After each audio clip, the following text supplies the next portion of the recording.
reset briefly. Okay, so I am here with Liquid Swan, my favorite Twitter frenemy. We're going to talk about traditionalism and liberalism, and we are finally got all our audio issues figured out. Okay, so we were at I believe we're talking about. You right. said something about a volcano. Yes. So your position is that tradition is a cultural infrastructure which guides people through the past, through the present, and into the future. And basically, if your ancestors created you and they survived, then their traditions must have been doing something right. So you have to look back at what your ancestors did and sort of learn from them. That's the gist of it, right? Yeah. Okay. Cool. Well, not Uh, not in totality. You have to update the system, but yeah, Yeah, basically. right. Okay, so and then the question I had was, how does that tradition interact with material reality? So a traditional society worships a volcano as a god. The volcano explodes, and the people have to either flee or die. So now they have left their volcano, and they are living in another land. Should their tradition evolve or stay the same? Well, what do you mean, like evolve? Well, should they stop worshiping a volcano god and maybe worship I don't know, a sky god? Well, that's again that comes down to a question of should, right? I don't know what's best for them in particular. Well, how That do they figure it out though?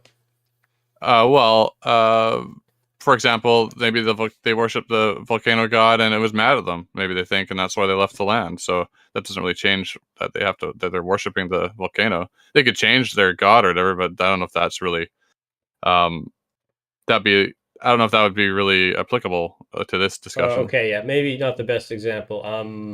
No worries. I'm open. I'm just trying to think. I'm trying No, to no. really think hard how it apply. Well, so usually traditions are formed by like the land that people live on. So if there's like a native tribe that lives around a river that's rich in salmon, they will have rituals related to the spawning of that salmon and when they come up the creek and whatnot. But let's say for whatever reason they have to leave that salmon creek and then they live in an area where they have to hunt for a living now. They had to leave the creek, they got chased off by another tribe. So now their main source of food is going to be deer and hunting. So seems like it would make sense for them to develop new traditions and rituals based around the hunt rather than fishing. Does Well, that? generally, I understand what you're saying. Generally speaking, like there's because we can look at the salmon thing and then we can look at the deer thing as like separate sort of modes, right? Yeah. But now you have to think now the mode for this tribe now is actually transition between one lifestyle to another. So now their tradition, what will happen is it'll have to take that into account, like the failings of the lost land or whatever, for example, or uh, and maybe the part of the tradition will be about that and how to avoid the failing. So again, it's hard to say. Is that seems to be like a system update in a sense. It's not necessarily like they have to get rid of the salmon. They could incorporate new things as well as still having the salmon thing involved. Well, then that's my question: is when does it stop being tradition? Because the tradition has changed. So is it no? When does it stop being tradition? That's sort of my question I had for you. So when does like how does when a society well societies also change over time. Well, So you could exactly. say like So I yeah the main problem is like, well, what started our argument is I said that liberalism is traditional in the West now, and you said that liberalism cannot be traditional. Well, it okay seems to me that yeah our society has sort of developed and evolved and adapted over a long period of time, and that like freedom, liberalism, these sort of things have sort of been the traditional cornerstone of our society for a while now in the West here, anyway. So I'm just curious how you would say that liberalism cannot inherently become a tradition if it is like like the U.S. mythology is the Constitution and the founding fathers. yeah. So that seems to me like almost like a mythology, an origin story. So it definitely seems to me that liberalism has become a tradition in the West, anyway. Well, at that time too, under the founding fathers, there were slaves, right, at the time, Oh yeah, no. and So I mean, that wasn't very liberal in a lot of ways. Well, Um, that was the contradiction that led to the Civil War. Unfortunately, it was inevitable. one of many, or one of a couple, but probably the biggest. Um, well, with so when you think let's think about what liberalism is. Um, it's we often frame it as like a peaceful force, correct? Like something that brings stability and peacefulness and freedom and liberty to people. That's Um, kind of how I've like been propagandized since I was young, anyways. well, yeah, there's the propaganda of liberalism, but I'm not so much interested in the propaganda of liberalism as I am in like the the real nuts and bolts. Because liberalism can be violent and it has been violent throughout history. But I would say liberalism is like it's a system of. Okay, hold on. Let me check Yep, no my problem. notes on this. Okay, so the purpose of liberalism, more or less, is to prevent society and government from imposing its will on individuals. So Yeah. the idea is to create a flexible system where people are capable of pursuing their own desires based on their religion, culture, philosophy, etc., so long as they do not impose that upon others. So yeah, but in order to create that space where people can pursue, Hold on. I just gotta check. For some reason, your audio is not getting picked up right now. oh shit, I'll fix it. Just be a sec here. All right, go ahead. check, mic Yep, check. we're good. We're good. Okay, cool. Yeah, so what was I saying? Okay, so the purpose of liberalism is to create a society where it's safe enough for people to be able to pursue their own desires based on their religion, culture, philosophy, etc., so long as they do not impose that onto others. And that does require violence in a sense, in that you have to maintain a state. I'm not like liberalism can't exist in sort of an ANCAP state because then people will just impose their will on others. So there needs to be a government with like rules and regulations to restrict it, and then that government creates a space where people can have their liberty. So this is like a theoretical liberalism, right? Well, there's no such thing as perfect liberalism. But I think we've done a pretty good job in the West in general. It's never perfect, but Well, that's it's it's interesting about the putting your will on others, for example. Like, uh, when has that not happened under liberalism? Like when they first, like for example, the French Revolution, where when I'm not going to say it started there, but that's a good hmm. example of let's say it coming to be in the midst of, like, I guess, the end of feudalism. Um, what that wasn't very peaceful, let's say. Well, I think there is a disconnect necessarily between the ideology and the implementation. Um, and basically, the way I see it is that liberalism is working if it's successful in the sense that the goal for me anyway, because I'm a pragmatist, is when you're creating this freedom for people to pursue their own desires based on whatever they want. When you're creating that freedom, what you're doing is you're creating a space in society where people will want to go there. This is why America has been the center of immigration because of the freedom it allows. It attracts people who are intelligent, who have high motivation, and then those people are given the space to go out and make something of themselves. And so that is what has created the tremendous economic and technological success of the United States is because it's and the West in general is because it's created that space. So I'm Mhm. I'm I'm tremendously disinterested in like freedom as a an idealistic thing. I think it works purely from a pragmatic standpoint. Okay, so the first example I gave us at the French Revolution, we Yeah, both probably agree that's pretty violent, I would say that was chaotic. not a super great implementation of liberalism. Okay, and then you had colonialism, right? Correct. And that was basically the destruction of foreign traditional societies. Not necessarily wholly, but somewhat. Like there's some sort of irreparable damage that happened to First Nations people in Canada, United States, even in Asia, definitely Africa. But That's besides the point. So, what? How can we say it's like bringing people freedom when we're actually kind of mowing down everything that But it gives is people who are inside the system freedom. Those were okay? So, people outside of the system, clearly. it has to. So liberalism cannot exist in a it can't exist with competing systems. It has to seek them out and destroy them, Well, essentially. it has to dominate them like any other system. That's why you see like the U.S. Political hegemony, and that's sort of one of the reasons, sort of underlying the conflict with Russia right now. Obviously, there is going to be conflicts between world systems of doing things, like the Cold War, which was like a war between communism and liberal democracy. So yeah, definitely. I mean, there is an aspect where liberalism does not necessarily tolerate competing systems, and it sort of drowns them out. Yeah, that definitely happens. Every I mean, single see, system has ever, like, every single system does that. Like, that's the nature of power, right? That's not something you can avoid. well, here we can even make a note of this. So, if, like the right now, the liberalism is conflicting with Russia, Yep. China, Yep. uh, but it's not conflicting with and those are the two of the biggest blocks, obviously.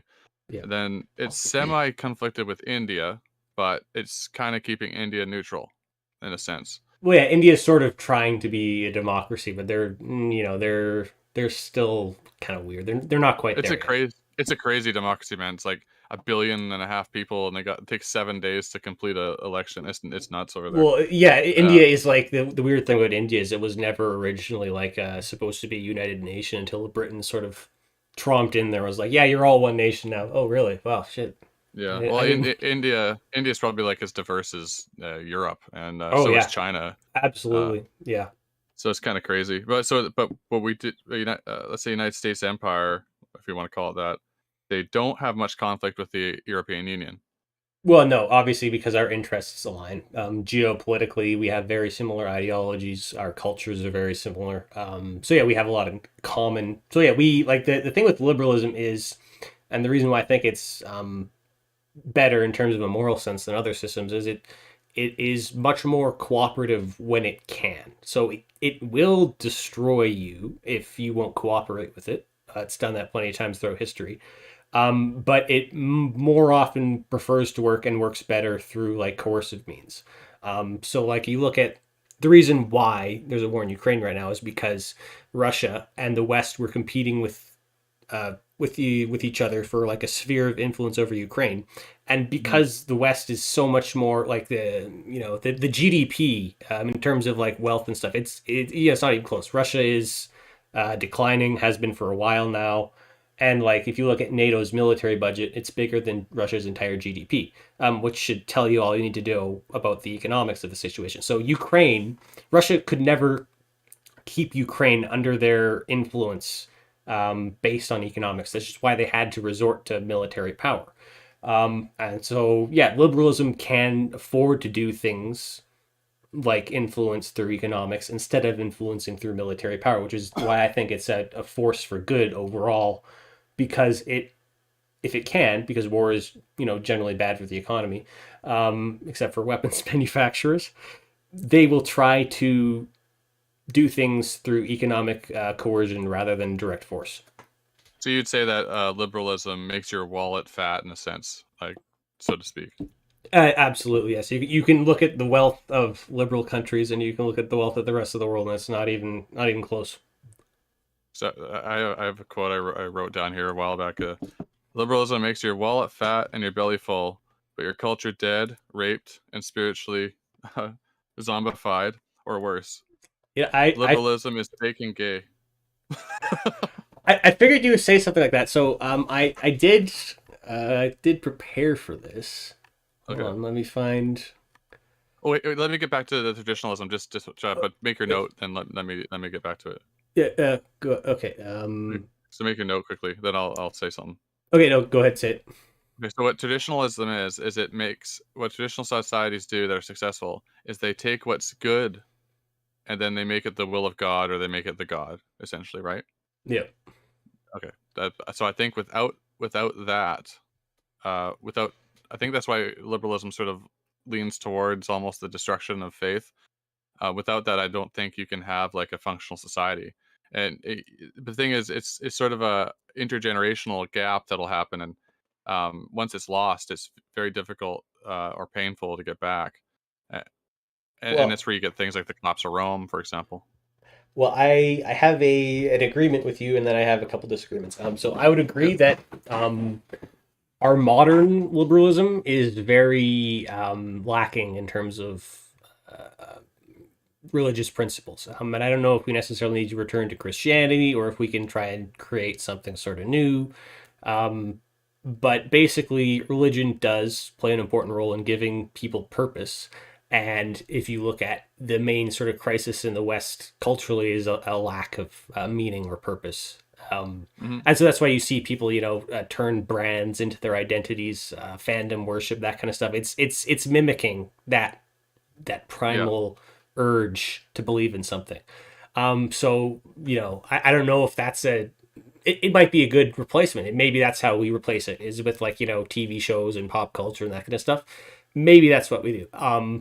I don't know if that's going to work. Personally, I think that there is definitely a place for religion. If you look at liberalism in the past, religion and liberalism worked hand in hand. And if you look at liberal principles, they were sort of born out of Christianity. So I think there's definitely a partnership that we could try and revive out of that. And I think that's a valuable thing to try and do.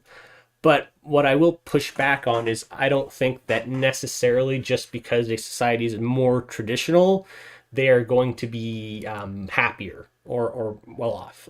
For instance, if you look at rates of suicide, they are always higher, way higher in more traditional rural societies and areas than they are in urban cities. And the main reason for that is lower population density, alcoholism, depression, especially if you're like in a northern area. And so, yeah, a lot of more traditional societies will have higher rates of suicide. But they also, but and I don't know if that's true or not across the board. But despite that, what you have is definitely higher rates of birth, Well, would you much say higher rates. that Russia is a more traditional society than the U.S.? I think Russia is a society that is struggling to find itself. So I don't know if it's more traditional or not. Well, they're They definitely took a big damage during that communism era. Yeah, well, So their demographics are collapsing. So the thing with birth rates is, it seems that basically any developed economy, their birth rates drop by quite a bit there's a number of reasons. But what would you say the basic, main one? um, I honestly can't tell. Whenever people get rich and educated, they tend to have less kids, but they tend to put more effort into raising those kids. I think it's I haven't studied the subject extensively, Well, but it's I not. have 3 kids. I have 3 kids. If I had the money, I'd have like 15. I know you would, and that is based as hell. Don't get me wrong, um, but there's like a trend whenever countries get more wealthy and more economically successful and less impoverished, people tend to have less kids. And I have heard that one of the reasons for that is like when you're poor, you have a lot of kids for a couple of reasons. If you are like a subsistence farmer, you need them Security. to take care of you. You need them to take care of your farm. You need them as manual labor almost. So kids are like I think that's it. It's in a more primitive society, less economically developed. Kids are like a resource. You feed them, and then they grow up and they take care of you and they do your work for you and shit. Yeah, But yeah, I agree. in a more developed economy, then you have to do things like you have to school them, you have to educate them, you have to take care of them while you're working a job. So basically, Well, naturally, as your responsibilities increase, you're going to have less kids, but you're going to put more resources into developing the kids you do have. here's the issue with that though. It just you know how Canada's demographics are. Yeah. There's a lot of boomers retiring, and they didn't have enough kids to sort of keep up the let's say retirement funds and all that stuff that they have. Well, Uh, that's why we have immigration, my dude. but that's a whole other problem in both directions. But with not when you don't have enough. So here's the thing.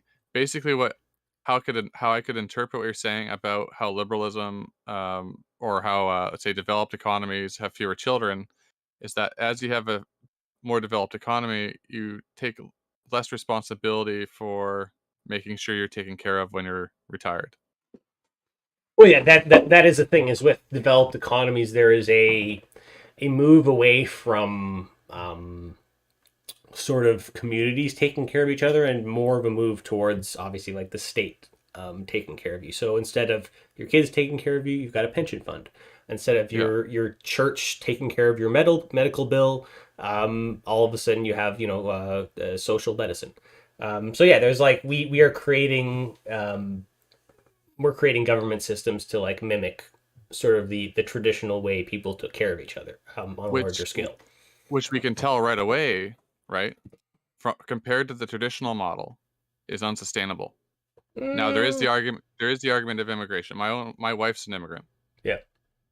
However, that creates a whole bunch of other problems. But no, I agree. So it's like this is the thing is like liberalism creates success, and then success creates problems, and then to fix those problems, you have to invite more problems.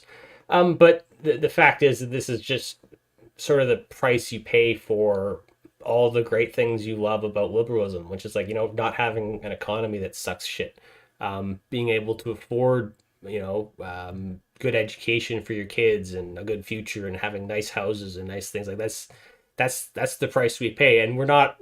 I can understand the perspective that we're inviting more problems onto ourselves.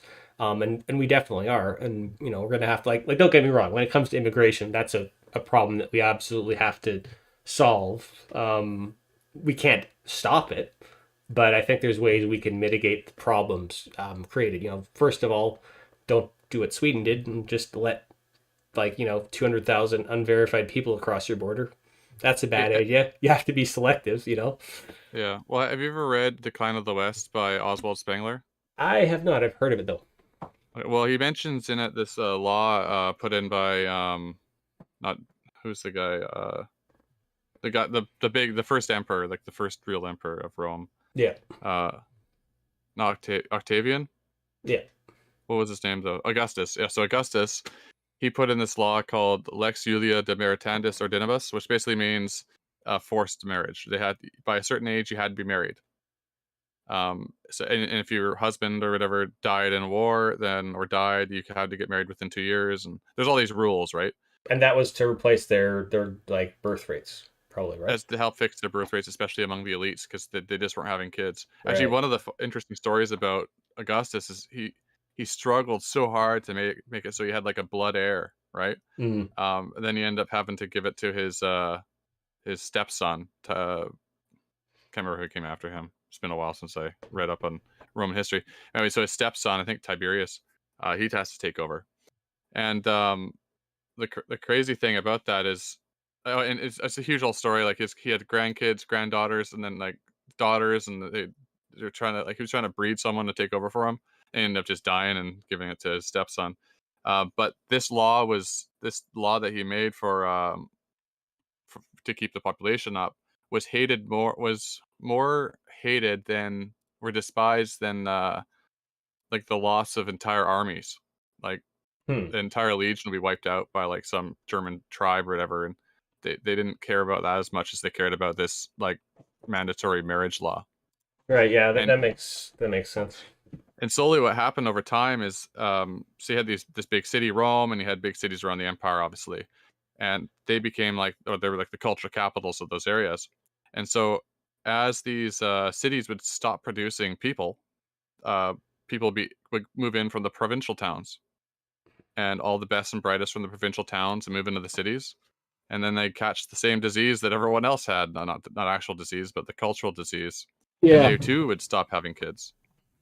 And eventually what happens is all the sort of talent is taken away from the countryside, and ideally you'd expect, say, that even the smaller villages would then fill the provincial towns, and you'd have a talent pool still coming up.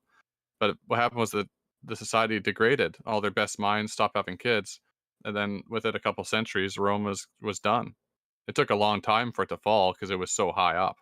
There was actually kind of like two or three falls, and then recoveries in the Roman Empire. But Yeah, it's Uh, the term "the fall of the Roman Empire" is a bit of a misnomer. It was more of a very slow, gradual Stumble, decline. Yeah, it couple was, stumbles, and then a total wipeout. yeah. Uh, And then they but split in half, and then they fought for a bit. And yeah, the Germans came in.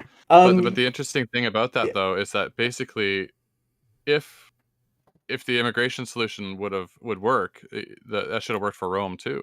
Well, Um, the thing is, I don't know if it's entirely like equivalent systems. It's like a very different time, different levels of technology, and I don't think Rome ever um totally, because the thing is they had their surrounding countryside, and then as far as immigration for the West goes, we have basically the fucking entire world. Like the West oh is yeah, a vampire. We suck up people from everywhere. We drain all their brains and we take them to us because it's way better living here. but Um, what my argument is for that is that it's not that it won't have the same problem. I think it's just going to be faster. Like the collapse is going to be faster because of this, and not just here. But imagine what's happening to India when you lose all their best brains. Well, yeah, I don't know. I have not seen. The thing is, I haven't seen any decline in like our capacity to do science. Like we seem to be advancing. We're not stagnating scientifically. Like we have the most advanced technology we've ever had. Our computers are crazy good. We have rockets that can like fly, and then the same rocket can land. So we're Yes, on yes. the like But we're can you build a rocket? well, no, because I don't need to. I have my own job. I can't either. Well, And no, I don't know anyone that can. And for a but long time we hadn't really gone back to space. Like I mean, we had, but we hadn't gone to the moon or anything, and it was kind of like a hopeless situation until we had this like special person that came around with some good ideas, and you know, uh, my God, he's landing rockets on barges in the middle of the ocean. well, that is the thing. That's the advantage of liberalism is it allows, and I think maybe one of the reasons the Roman Empire fell is because I don't think they were a perfect example of liberalism in comparison to like America. But yeah, like a person like Elon Musk could Oh never. no, sorry. I don't think Rome is liberal. I would just give Yeah, an example of well, a yeah, no.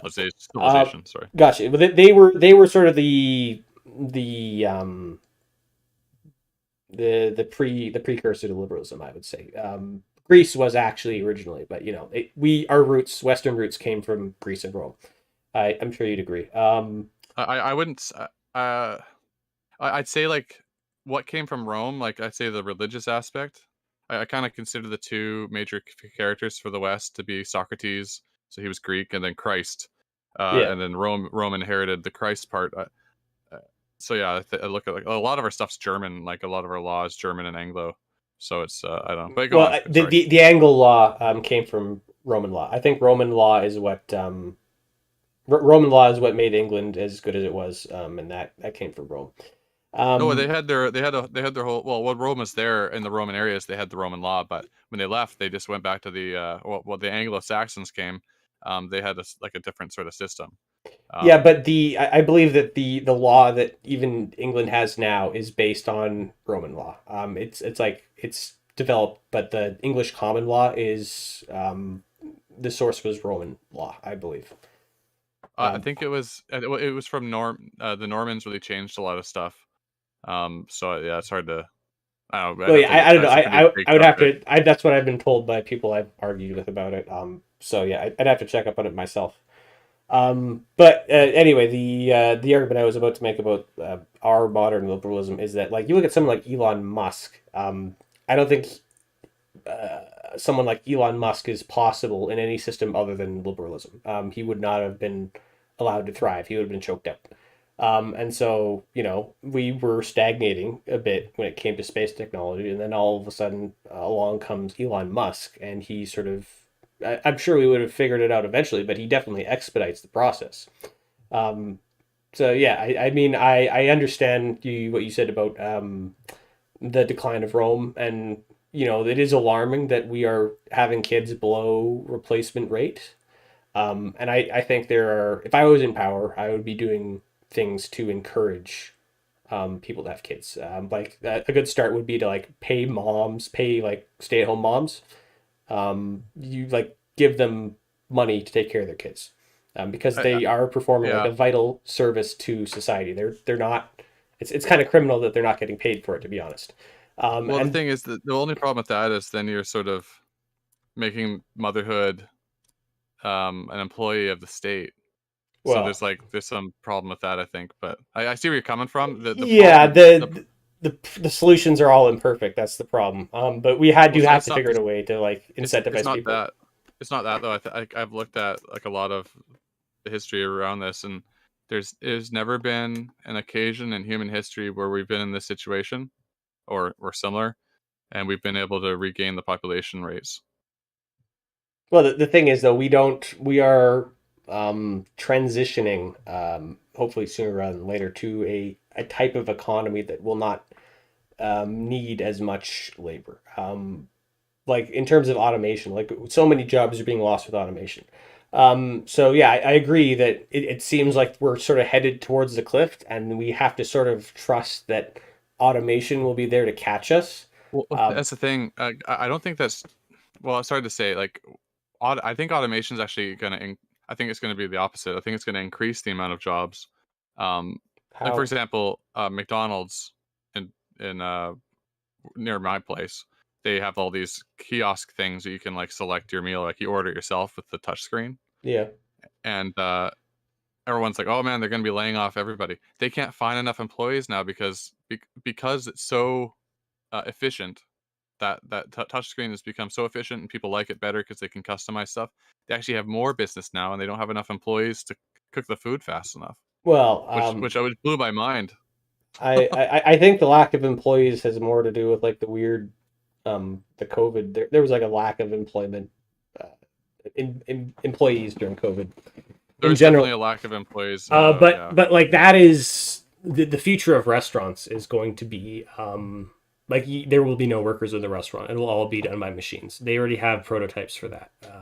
So yeah, there's going to be Well, they're expensive though. Like that's the problem with well them. that's the thing though is though if there is a shortage of workers, you have to pay the workers more. So at some point, it's going to be worth it to use the machines because the cost of labor will be so high. Oh, sure, Um, sure. But then at the same time, that there'll be shortages of labor down the line of production. So there'll be shortage of labor to produce these machines, unless you can automate that too. Well, that's the thing is like when it comes to producing machines, it's pretty easy to get machines to produce other machines, and then obviously you have to have someone make the machines to produce the other machines. But it feels like we are moving more towards like very specialized labor as opposed to like general unspecialized stuff, like working at McDonald's. So obviously you need like a high education to be someone who makes robots to make robots. But yeah, it feels like that's sort of what we're going to shift to, and then that's also going to require like in terms of efficiency. Their average worker's efficiency as because of technology and a whole bunch of other stuff has increased by like 300% or whatever. So yeah, I mean there is obviously the danger that well we're headed off a cliff, a demographic cliff. Is automation going to be there to catch us? Well, we're just going to have to hope that it is. Looks like it might be because we really don't have another choice. I suppose we could just smash all the machines, but I don't realistically see that happening. People like their iPhones too much. I I, I don't know if it's going to come down to a smash all the machines, but there's just going to be no one there to use them, and they're just going to be a big pile of garbage that we're Well, going to dig up in 1,000 years. the end game is we'll all be living in the pods, so Oh fuck! I'm never going on the pod ever. you have to drink your corn syrup. Come and get your corn syrup. Was that the meme with the UN soldiers? And Yeah, I hate the I hate that. Antichrist. I I hate hate the the Antichrist. Antichrist. Yeah, Yeah, yeah, yeah. that's a good one. So Um, the one thing I did want to sort of challenge you on is I think because I know you're a postmodern perennial traditionalist. What a perennial. yeah perennial traditionalist. What a mouthful. Well, I don't think I put perennial. I don't know if that. What do you Oh, mean? I think that's in your Twitter. No, I thought it was postmodern perennial traditionalist. Maybe it's just postmodern traditionalist. Yeah, I think it's just postmodern traditional. Maybe I did something weird Okay, one day or something. yeah, I'm aware that perennialism is a bit different. So you're not a perennialist? I'm not even sure what that means. Oh, okay. What is it again? What is specific? Perennialist is basically you look back through. It's the belief that there's like a underlying metaphysical structure that all tradition comes from. There's like a metaphysics, and that If you look back at Oh, traditional societies, they are all coming out of like this metaphysical truth that's more true than reality. well, I kind of like I'm more of a Joseph Campbell, Hero with a Thousand Faces sort of guy. I don't know if that makes me a perennialist, but I think um, that is. I think that's. I think Campbell might have been a perennial or like a proto perennialist. I'm not sure. I'm not super read up on that. okay. But Well, anyway, I got this interesting story though I could tell you that I always blows my mind, or it blew my mind when I first read it. It was from a Joseph Campbell book. Now that we're on that topic, yeah, um, sure, go ahead. let me take a side road here. So, you know the Aborigines in Australia. Yeah, So they're one of the oldest human societies, at least before the white man came and ruined it all. They were one of the. I'm not saying they ruined it all. I'm just making a joke. But when they before that point, they were one of the oldest and most isolated human societies that still existed, and they had all these traditions that were really old, that were probably common around the world at some point, like circumcision, for example. yeah, It's common in desert countries where there's not a lot of places to wash, so they take what's good, make it God, then they make it a ceremony, right? gotcha. Um, or what's helpful, what's useful. Anyway, so that was one of their things. Most of the tribes did something like that, and they used a flint knife. And there's a ceremony with like the great snake was coming to take your foreskin because he could smell it or whatever. And the kid would get all scared, and he'd run off to the females, like the Oh aunties, and the no, grandmas and stuff, and they'd protect them with spears and tell the men to f off. And then eventually they would relent, and the men would take him off, take him away, and then they would kind of hold him down, but not because um, they're holding him down like violently. They're holding him down so like when they're doing the cutting, he doesn't like hurt himself, right? gotcha. They're kind of holding him still because obviously it's painful. And if Yeah, he doesn't scream, then he gets praised for it, and it becomes like a he's now becoming a man. gotcha. Um, but then so for most tribes did that, and then there's some tribes that Joseph Campbell figured were the most ancient, and they did this other thing where they did subcision, which Yeah, is where they split it in half or something, right? I think I've read about that. they slice the well. There's different ways to do it, but Oh boy, this the stream's not getting monetized. mine are never. So they slice under the underside of the penis, and they into the urethra. Yeah, And so what it was it's obviously painful, and they use a flint knife. And what would happen is they would create this sort of fleshy wound, and they'd have to pee out of that. They wouldn't pee out of their front of their penis anymore, unless they clamped it down or whatever. ugh, So they could reproduce, obviously, because you know come out of the same hole. Um, so anyways, it would create this like fleshy wound, and it'd take a while to heal. They put herbs on it or whatever, I guess, and it'd heal up. And by the time it was healed, it looked sort of uh, like a vagina, I guess, or a vulva. And they called it the male womb. And what it was, and that's where you became a full human, full man, because you integrated your feminine with the masculine. yeah. I And remember reading about this. oh, you did, okay. Yeah, That it's blew all my coming mind. back to me now. Yeah, it's not something you forget. So how does But this connect exactly? So I'm a bit lost. well, you know the Adam and Eve story. Yeah, Uh, Eve comes from Adam's rib, and thus woman is created. Correct. yeah, Well, this is it's a similar theme, and marriage in I guess Judaism and Christianity and others was to create the whole person by uniting the man and the woman. And it was just interesting how the Aborigines did that in a different way, like where they didn't necessarily have marriage. They kind of had marriage, but it wasn't like here. Um, but it was still the basic premise was uniting the masculine with the feminine, sort of like the Tao, you know, right. with the white, a little bit of white with the black, and a little bit of black with the white. Yeah, so I am. I see what you're getting at in terms of like the metaphysics. So I'm sympathetic to sort of the view that tradition comes from metaphysics. But I see it more like tradition and culture in general is like a social evolution. It's like social programming we developed in response to our environment. Um, Well, that's the and liberal view. well, that yeah, that's my view. And basically, I believe there is some sort of there's some sort of metaphysical principles underlying the laws of reality. Like there's something, but it's like it's not separate. There's no separation between the material and the immaterial.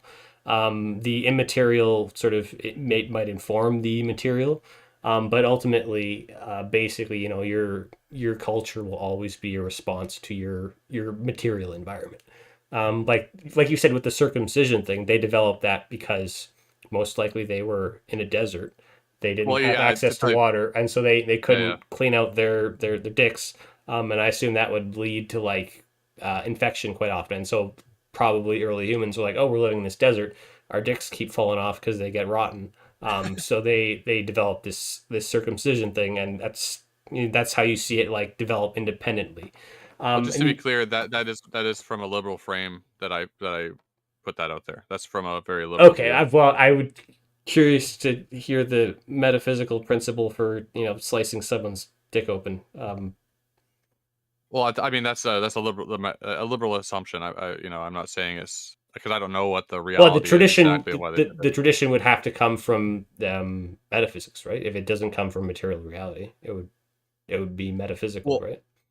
it depends. Like for example, what do we when we talk about the metaphysics? Like how would we often talk about like God, right? Like the central creative principle.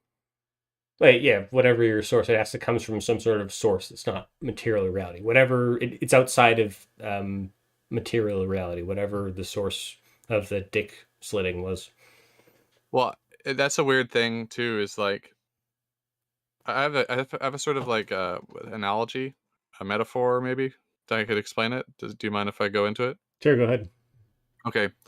So imagine you're on top of the Giza. You're a speck of dust on top of the Giza pyramid, the biggest one, Yeah, and you look how far you can see because it's the tallest structure. Okay, let's say it was the tallest structure before the Eiffel Tower. So let's say it was before that was built.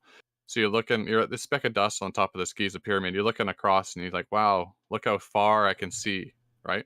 yeah, I'm so high. Right? Compared to everything else, I'm above everything else that's knowable at that time, I suppose. Now you can. I say like the liberal, maybe not liberal, the progressive looks he's at that speck of dust and he looks forward and he's like, I'm the greatest that's ever been, right? yeah, And maybe there's more better ahead of me, but for now I'm the greatest that's ever been. Look how far I can see. But he's not looking down at all, which is like this huge pyramid that he's sitting on top of. Now that pyramid is a combination of all the infrastructure of your built by your ancestors. Like when you're born, you're not born into the woods. You're born into a house or a hospital even now, and you have parents, or maybe you don't, but most people have parents, and they had parents, and so on and so forth, all the way back through time. And like for example, the roads and sidewalks you walk on, like I never built any of those, but I hmm. benefit from them, and that's the pyramid that lays below me. Well, I've built a few. So Oh, I'm. yeah, I'm done um, building as well, but you know what I mean, like the metaphor, right? yeah, no, I Most understand. most people But like what I would say is that like our society, despite being liberal and degenerate, it is still fundamentally built on the past. Like we haven't, maybe people aren't aware of it, but everything still is like, liberalism came more or less from Christianity. Well, it came from Enlightenment values, which came from Christianity, mixed with like some Roman stuff, and Christianity came from Judaism, and you follow Judaism back, and you get to the dick splitting, right? So the tradition it follows all the way. But the thing is, tradition, like you said, tradition evolves. So the tradition has evolved, and the tradition is going to keep evolving. And that's like my gripe with sort of traditionalists is they're like, we need to return to this older tradition, but that tradition is not relevant. There's lessons we can learn from it. I definitely think there's valuable stuff we can learn from tradition. I'm not the person who's like, fuck it, throw it away. I think there's lessons we can learn from it, but I reject the notion that it's like just like a metaphysically better way of doing things. I think that tradition and culture is like the software we use. We put it into our hardware, our brains, as a society to figure out how to deal with certain situations. And if you try and input the software of like hunter gatherers into a Roman society, like a Bronze Age society, it wouldn't work. And so we can't take a Bronze Age or a medieval, cultural programming and insert that into like the modern world. It wouldn't work. It would just end in disaster, and people, using different systems would outcompete us and destroy us. And Well, ultimately, that's the law of the land is power, right? I would argue that it's going to end in disaster regardless. Well, I don't know how you can say that because like the West, the only way the West can lose at this point is if we self destruct. And you can Yep. look at political division and say like, well, the political division is worse than it's ever been. But we've been through worse. Like the U.S. was more divided during the Civil War. If there was a Civil War, liberalism survived that. There Well, I'd was say it's the significant like fascist and communist movements all throughout like the early 1900s up to like the 1940s. Like we've been through significant turmoil in the West in terms of civil instability, and we've always come out on top. okay. Let me think. So I think we both have a very different conception of like what, let's say, the peak and the peak of Western civilization.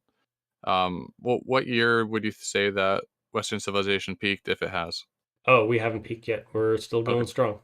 So my conception is that it peaked in 1867. For what reason? Well, I chose that date specifically because I was looking at music, and what I started to realize was that music is, well, all music's derivative, obviously.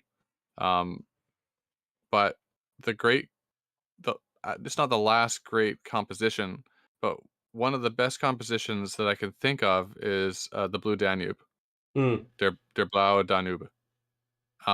And that first premiered in, I guess, not they call it a theater, I guess, or opera house in yeah. 1867. In 1867, um, I think in Vienna. But anyways, my point is, but since then, what has happened? I mean, there's always been conflict in Europe, like feudally, right? But there are See, always kind of small wars, other than the.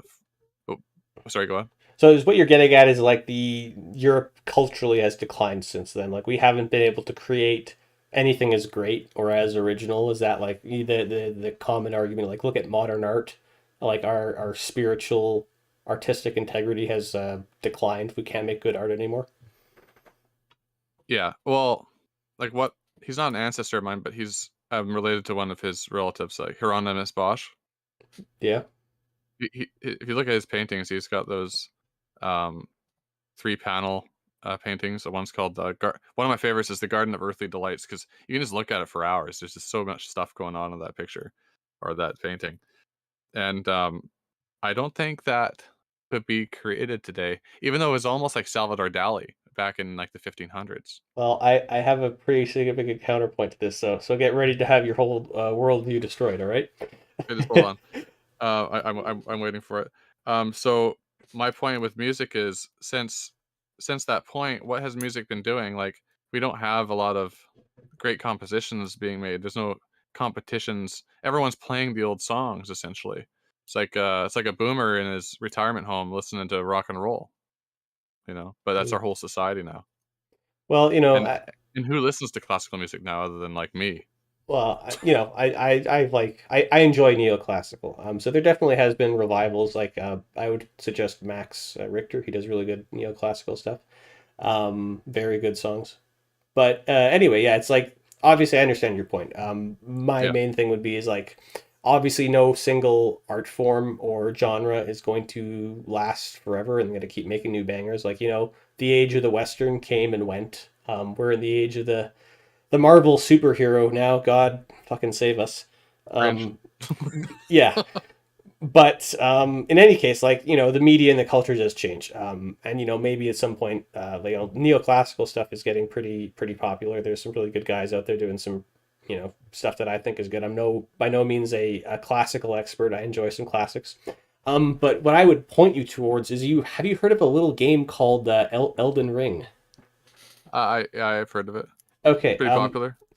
so Elden Ring is the kind of work of art that could only be produced in a liberal modern society because it is made by Japanese developers, but it's heavily based on like Western culture and especially like Irish mythology and that kind of stuff. Um, and it's a masterpiece on so many levels in that it's written by like George R. R. Martin. So the backstory of the world was, so the world building was written by him, and then the story was built on top of that by like the creator Hidetaka Miyazaki and his team in Japan, and they created a world that is probably not on par, but very close in terms of like scope and detail to like Tolkien's Lord of the Rings. And you know, from every aspect, the story, the characters, and the world, and it's a beautiful game. It looks like a painting. Every area is like immaculately detailed, and it's like it's got environmental storytelling where you can sort of look at the world and you can tell, you know, the story that happened there based on the world around you. And the gameplay is cool. It's just an excellent game, and it's like the Well, best example I can think of a modern masterpiece. Now we're not making, you know, operas anymore, but if you look at Elden Ring, it has every boss has a shit ton of bosses, and some of the bosses have some of my favorite music ever. Like there is really good music being made and put into video games. There is really good art that's being put into the world. The people who created the world, they painted a canvas, and but it's a canvas you can explore. So there's this canvas that you can explore now, and you can enter, and you could get, you know, absorbed in that world. And this is the type of work of art that could only be created by a modern, liberal, technologically advanced society. This type of work of art could never exist otherwise. It just couldn't. It's like a new phenomenon.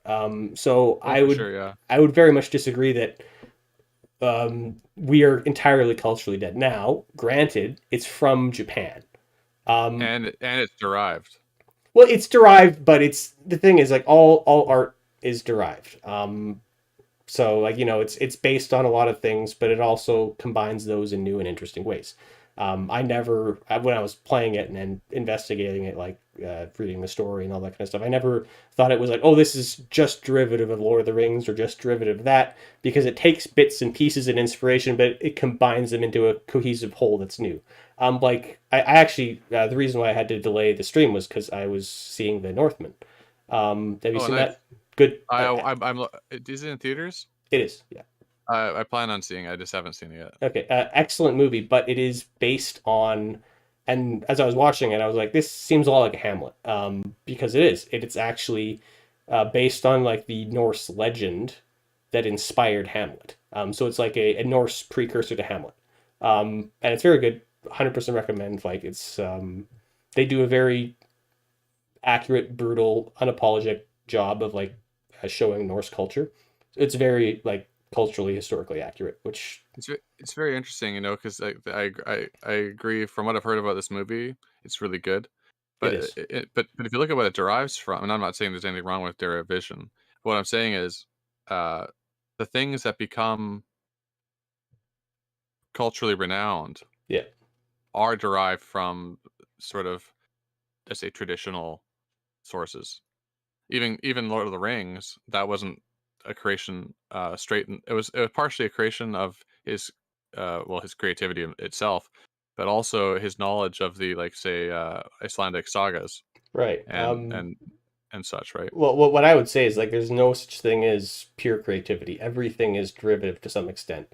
Oh, I And agree. Yeah. like the sagas were based in part on real stories. And you know, so I don't know. I wouldn't say that we have gotten, you know, necessarily less creative. In the West, you know, I would say because sort of progressives have cornered the market on entertainment because conservatives have sort of ceded that field. I would agree that a lot of it, there has been a lot of stagnation and a lot of just like absolute shit. But you know, there has always been in culture, there's been periods of stagnation. I listened to a fascinating video about it was about a Greek novel because the Greeks did have like sort of a writing culture where they would write books and that kind of stuff. Yeah. And this guy wrote a book that was a parody, a sarcastic sort of parody of the current genres that were being done. And the main thing that was in the cultural vogue at the time was to create, obviously because inspired by the Odyssey, was to create these stories about how you would, you know, you the author, it's autobiographical, went on this great adventure across the land, and so basically clones of Homer's Odyssey is what was in vogue in Greek literature at the time. And so this guy created the first sci-fi novel um, back in like the fucking, I don't know, 600s, whatever the year was back then. But he created the first sci-fi novel where he goes on this fantastic adventure, flying his ship up into outer space. He lands on the moon. He talks to the moon people. He goes to Mars. He's involved with like alien wars on multiple worlds. Like it's like the precursor to Star Wars essentially. But it's written in this way because it is a deliberately a parody of like the stagnant Greek culture at the time. Like the Greek culture was they're just making the same thing over and over again. So you know, I would not disagree that currently we are having some stagnation problems culturally. But you know, just because we're having a stagnation doesn't mean we can't have another renaissance. And I see plenty of, you know, there's a lesser amount. There's more shit being made than good. But you know, culturally, there's still really cool stuff being made. So yeah, I'm not entirely pessimistic, and I'm like a writer as well, so I have my own stuff that I'm hoping to get out there, and I wouldn't say the worst stuff I'm working on is stagnant at all. So Well, yeah, that's I good. don't. That's good. Are you writing fiction or? Yeah, fiction. I've got a. It's a big project. It's not going to be done for a while. But yeah, so you know, I think it's important for people with and like just you know the YouTube sphere and like the new content generation environment seems very conducive for just the way technology is going. It's conducive for more people to get their work out there and for like there to be less barriers involved. You know, there's more and more independent stuff going on. And you know, say what you will about the streaming services, but they do create more opportunities for people to create stuff. And so you have to like trudge through the shit to find a gem, but there's lots of good stuff being made. So yeah, I'm optimistic about our cultural future, so to speak. It is interesting though how like it took the Japanese to make the Elden Ring and it wasn't done here. Yeah, well, I that's the thing is that the problem is Western, especially video game development, is completely captured by like these progressive morons who just you know they don't understand the spirit of what makes games good, more or less. I think they misunderstand narrative like altogether because you can tell like, if you listen to a narrative, you can kind of tell if it's useful to you or if it's true right Yeah. off the bat.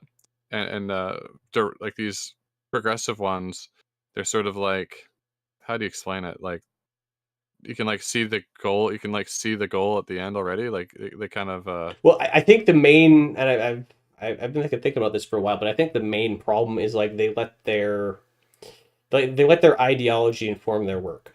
So like everything is like you see this symptom over and over again in modern media, where they take something and they insert like a fucking bland as fuck woman protagonist, and now they're like you know person of color woman protagonists, and the character is so fucking boring.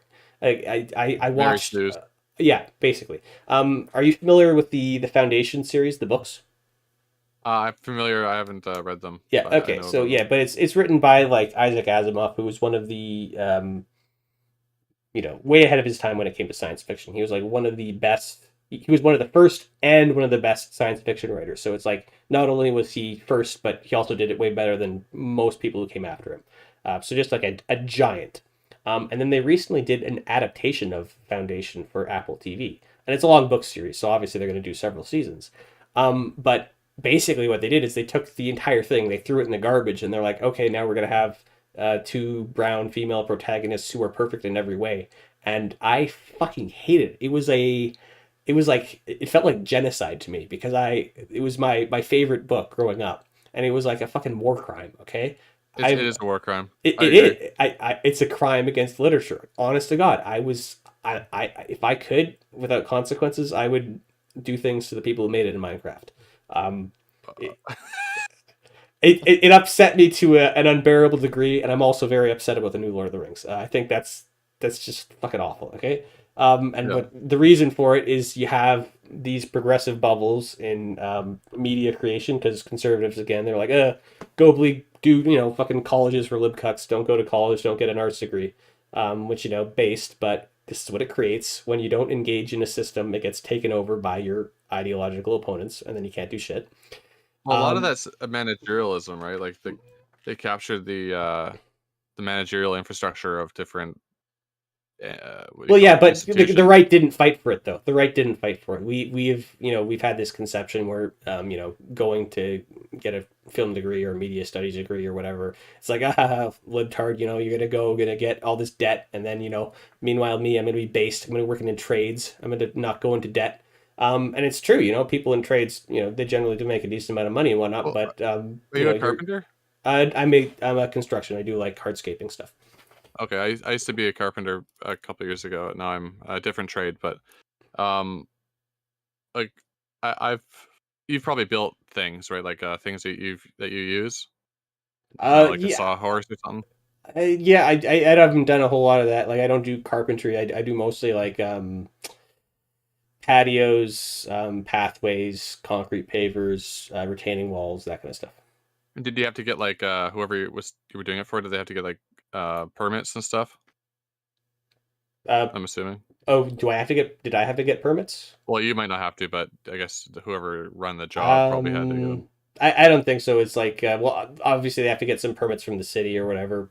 But Yeah, yeah, I don't know. Probably the person owning the company. I've never had to get any like formal training though. yeah, not you personally, but yeah, it probably there's red tape and whatever involved in Oh construction. yeah, well, I like you have to get like a landscape architect to figure out what the landscape's going to look like, and you have to get university education for that. So, Yeah, so I've been thinking about that too for a long time, and um, I'm starting to think that all this stuff, a lot of it might just be make work projects in a sense. The officialization of everything.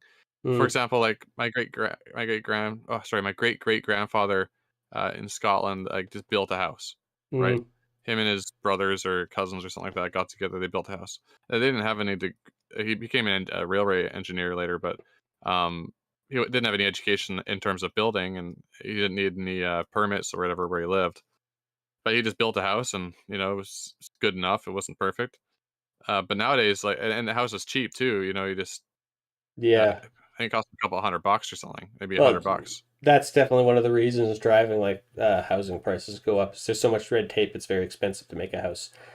Yeah, But I'm sympathetic to why it exists. Like, there's some retard makes a house and then it collapses and kills 20 people, and then the insurance agency gets freaked out, and the insurance agency is like, I'm not going to insure any houses that aren't built up to this spec. So yeah. it's not something you can really solve. I think there's stuff at the government level you can do to hopefully make it not quite as bad, but there's gonna be regulation in the modern world. That's just how it is. It sucks, but what can you Well, fucking do? what I'm thinking is that regulation is sort of like a noose on your neck, Mm, and someone's about to pull the lever, like for our society. Like where I'm living right now, it literally costs like $1 million for like you know a 4 bedroom house. oh, I know. I know. Like it's ridiculous. Yeah, well, Uh, there's definitely problems we're gonna have to find solutions for. I'm not under the just because I'm like pro liberalism, pro well, status quo. I don't even know if it's hard to say if I blame that on liberalism or if I blame that on like I don't know, what's it, the 19th Amendment? Okay, okay, buddy. Look, okay, a little bit of sexism is okay. I will allow myself to be sexist. You can't be racist. Sexism is okay. It seems that the Oh, progressives are tolerant of sexism. why So can't you be that's why can't we be racist? okay. Look. Don't Well, I mean, fly like too don't fly too close to the sun, Icarus. I'm I'm gonna I, I'm gonna fly just close enough. I'm not gonna say anything messed up here. But here's a couple of questions just to show how silly it is. If you have to choose between your own son and some random kid, like who do you prefer? Oh well, I don't know if that has to do with race, but yeah, obviously, like for me personally, I want my kids to look like me too, so I'm not Well, really no, I don't interested. mean that in terms of looking. Just like as Well, long yeah, as like they, obviously, well, yeah, there's familial ties are yeah. obviously important. Obviously, I Okay. say my own kid, so yeah, Okay. So cousin or some random person that cousin. you don't know. Okay. Well, I don't know. I've Second, got some dickhead cousins. Depends on the cousin. or someone from your town or some other town. Probably someone from my town. Yeah, and you can keep going and going. Someone from Yeah. Canada versus someone in Algeria, right? Well, obviously you can choose Oh yeah. someone Well, from if, Canada. I think I understand what you're getting at. Like there was the people were complaining like, "Oh my God, they're taking all these Ukrainian refugees, but they didn't want to take the Syrian refugees." It's like, well, yeah. First of all, they're our fucking neighbors. We live right next to them. Second of all, their culture is really similar to us. Like, third of all, we share the same religion. We same all this. Like, there's. They were saying it's racism, but it's like, no. It's obviously you're going to be more inclined to take in your refugees from your neighboring country who have way more in common with you than Easily integratable. Well, yeah, exactly. There's less clash, less cultural clash. But anyway, I think we could because I do have unfortunately way too much stuff to say on Ukraine.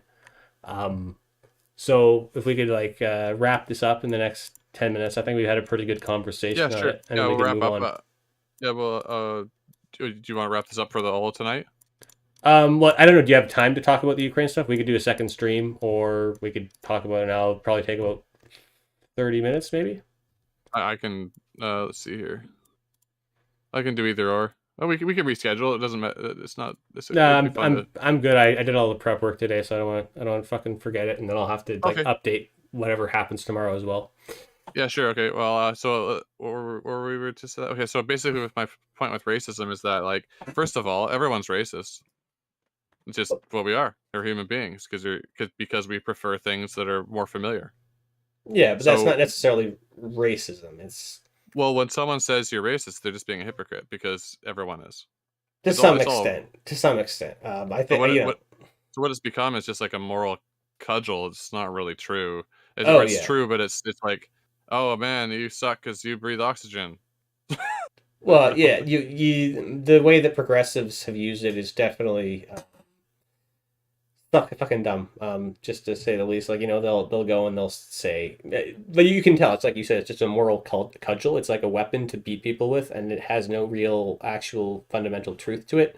Because Yeah. they'll go and then they'll call you racist while they're being super racist, and then they'll say, "You can't, I can't be racist to you because you're white," which is the definition of racism. So it's pretty clear when it comes to that stuff. They have no ideological footing to stand on whatsoever. Yeah, I would not disagree with on that. Like, trust me, I am by far the most conservative when it comes to like the progressive race politics stuff. I have a hard line there that I'm not willing to cross. Well, the interesting thing is, I see conservative. I don't mean that this is not to be insulting or anything, but I see conservatives as just sort of liberals that go the speed limit, or the liberals that are afraid to go super fast. Well, no, that is what I would call myself. The thing is, I think that there is like progress is important, but I think like you can steer the car the wrong way or you can drive off a cliff.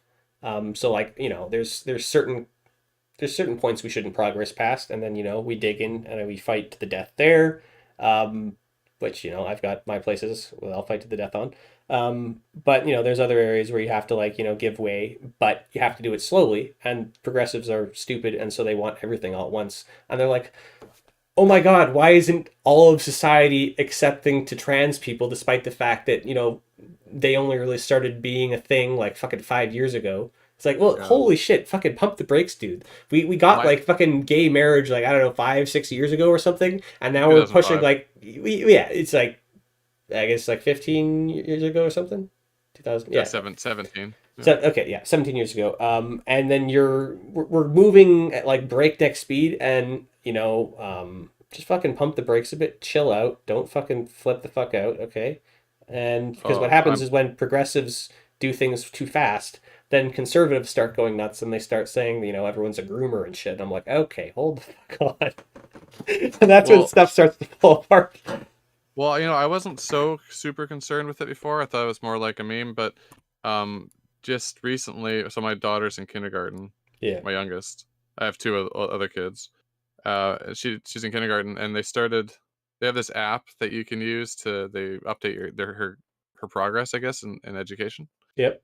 And so I went there, and it says they kept using the word they and them and their. Like they didn't use she, Oh and dear. she's obviously a girl. So I asked them about this, and they said, "Oh, this is just the way things are going." I was like, "Well, why? That's not the way things are going. That's not what I've heard, you know." But anyways, they're trying to force these politics on my 5-year-old. So anyways, they also canceled Mother's Day and Father's Day Oh because some Jesus. kids don't have mothers or fathers. That's fucking dumb. So my wife, so I have 2 kids from my first wife, um, but my wife's from Brazil, Hmm. and she's never had a Mother's Day because she's always been the stepmother, right? She got stuff, but it wasn't the same.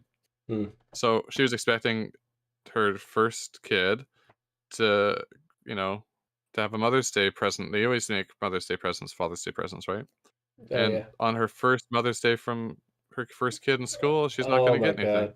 Oh I'm Jesus. just like, uh, yeah. Anyways, I gave so first of all, I gave a bunch of shit to the teacher about like this pronoun thing because I was like, first of all, my daughter first language is Portuguese, so she's a little bit confused about the pronouns, anyways, because like Gendered she mixes up. language. Yeah. Yeah, she mixes up he and him all the time and stuff like that, or her and she. She mixes those up. So I'm like, well, she already has this problem, and now you're going to confuse her even more by doing this, and like, what's your goal here, right? Anyways, I got them to. They gave me all these arguments about studies and stuff. And I don't care about studies. You can't drive an ought from an is and all this. David Hume, and they had no idea what I was talking about for the first part. And then now they got this Mother's Day thing, so now I got to write another effing email to complain about that and tell them how it's like just like my wife's super destroyed about it. Like just Look, it just she just hates it. I was homeschooled and I hated it growing up. But I'm considering homeschooling my kids.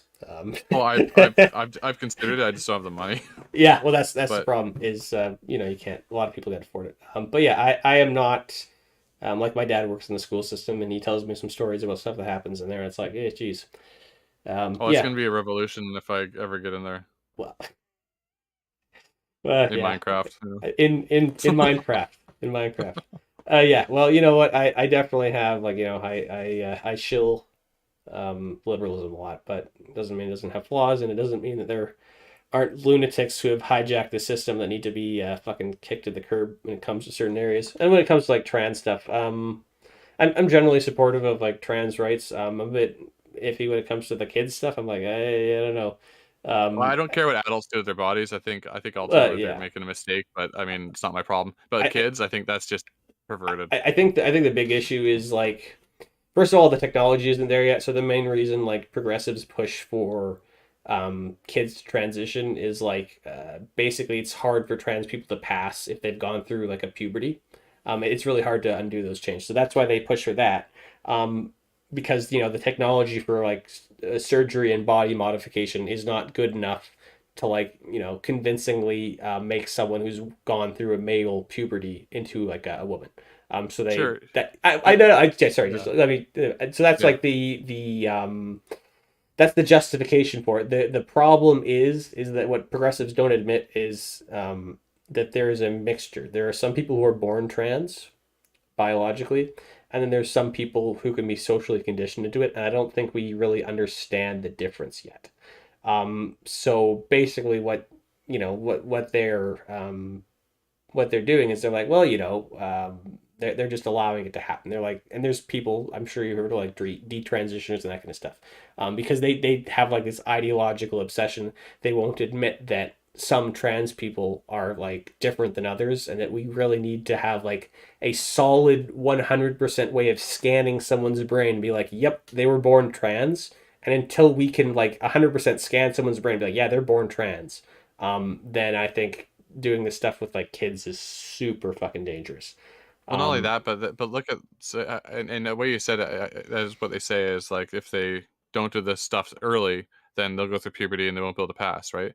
yeah. But that's sexualizing the kid to such a degree at such a young age that it's kind of like really screwed up, like perverted. Like that is grooming in a sense, right? Well, what happens is there's kids are very malleable. So I refuse to believe that you can't socially condition someone into thinking they're trans. Because like I don't know about you, when I was in high school, I was a fucking mess. I don't know who I was or what I was doing. Um, so yeah, especially kids these days, social media, super vulnerable. So yeah, I'm definitely gonna have to see a lot more shit before I'm gonna be convinced on like the trans kids thing. Well, because I have 3 kids, and what I've noticed is that kids don't know what the fuck's going on because they don't have any experience. Like, Yeah, they don't know, yeah, they're not capable of doing certain things because they don't know. And I'm not even saying, like, you probably remember in high school, uh, in BC, they're always like, "Oh, you have to know what you're gonna do when you're in grade 10, like, start thinking of your career." yeah. Well, they said that to me, I was like, "What the fuck? I don't know what the hell I wanna do." I'm, like, 16 years old. Wow. So if I was 16, how am I supposed to if I can't figure out what career I'm gonna do, how am I supposed to make the decision if I'm a man or a woman?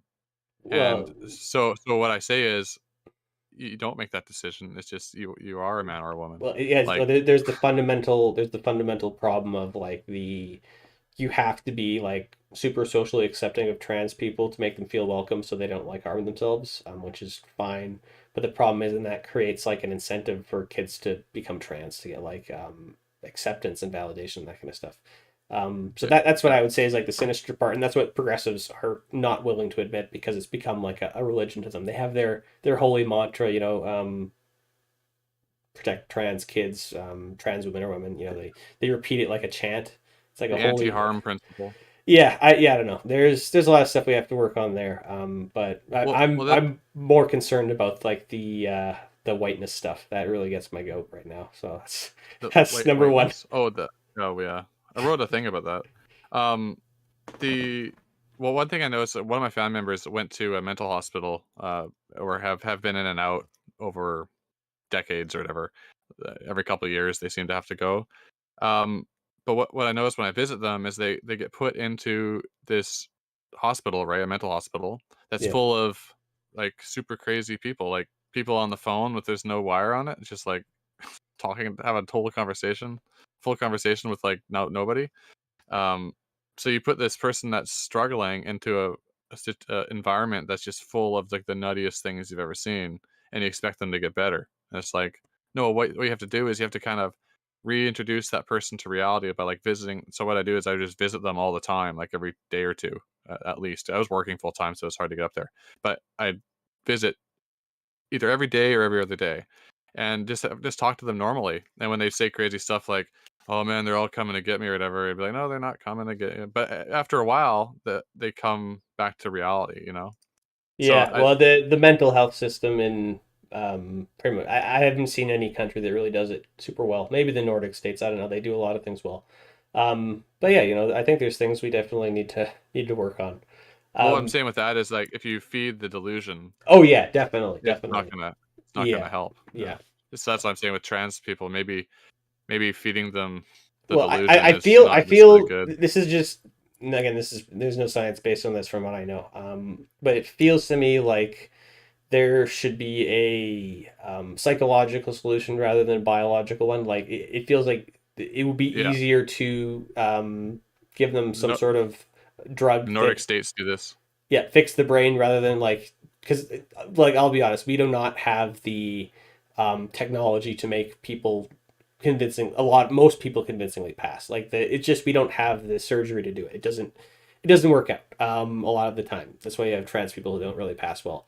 It feels like the better solution, the simpler, less suffering, less expensive, is to give them some sort of medication that helps with the gender dysphoria, rather than change their entire body. But Yeah. that's a bridge we can cross when we get to.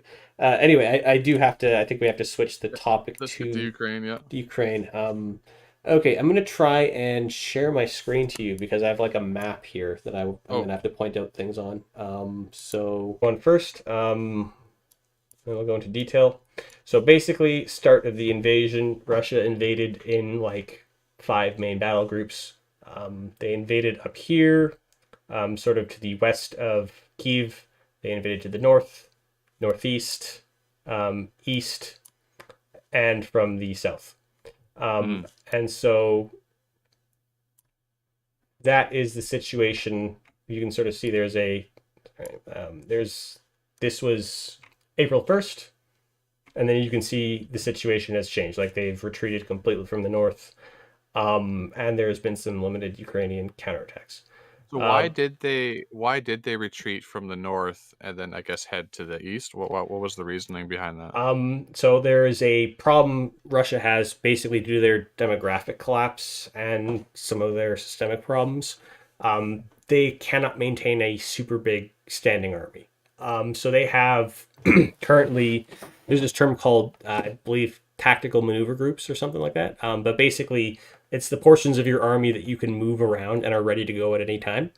Hmm. So the approximately 200,000 soldiers Russia has in Ukraine, or probably a little less than that now, but that's about 75% of their active maneuver forces.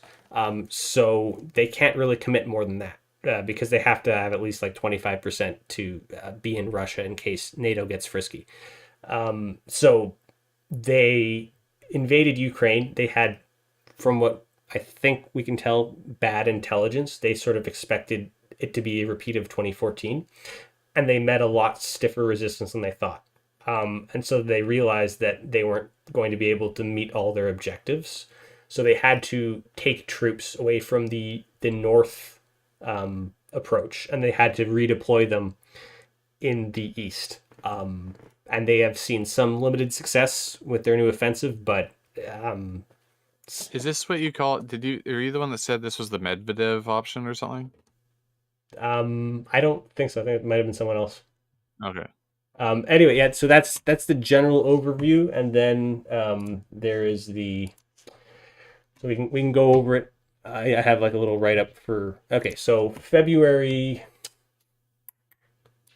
28th. I'm gonna go. So this is after Russia has invaded Ukraine, and so this is the initial advance.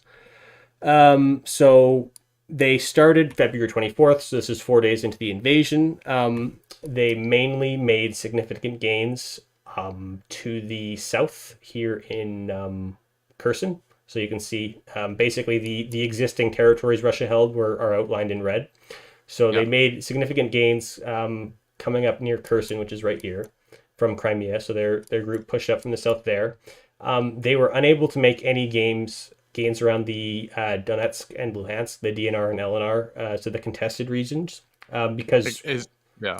The Ukraine was ready for that area, right? Because they well, kind of there's been fighting there for 14 or however many years, like eight eight years. years. Yeah. Yeah. So the Ukrainian defensive lines there are very dug in, and the troops there are like veteran troops. So they had trouble there. Yeah. So then they also started their sort of northern approaches here, and if you look at the Russian lines, you can see they're very snaky. They were very much trying to do like a spear through a Kiev, so they wanted to sort of decapitate the country by taking Kiev and the north here. Um, so yeah. Okay, so we're gonna jump ahead now Well, to, just a quick question. yeah. You know the nuclear plant, right? The Pripyat. Oh, Chernobyl. Yeah, Chernobyl. They were apparently digging trenches there, and the Yes. soil is all effed up and full of Yeah, radiation. I've not.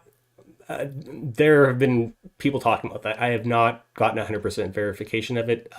Apparently, it happened.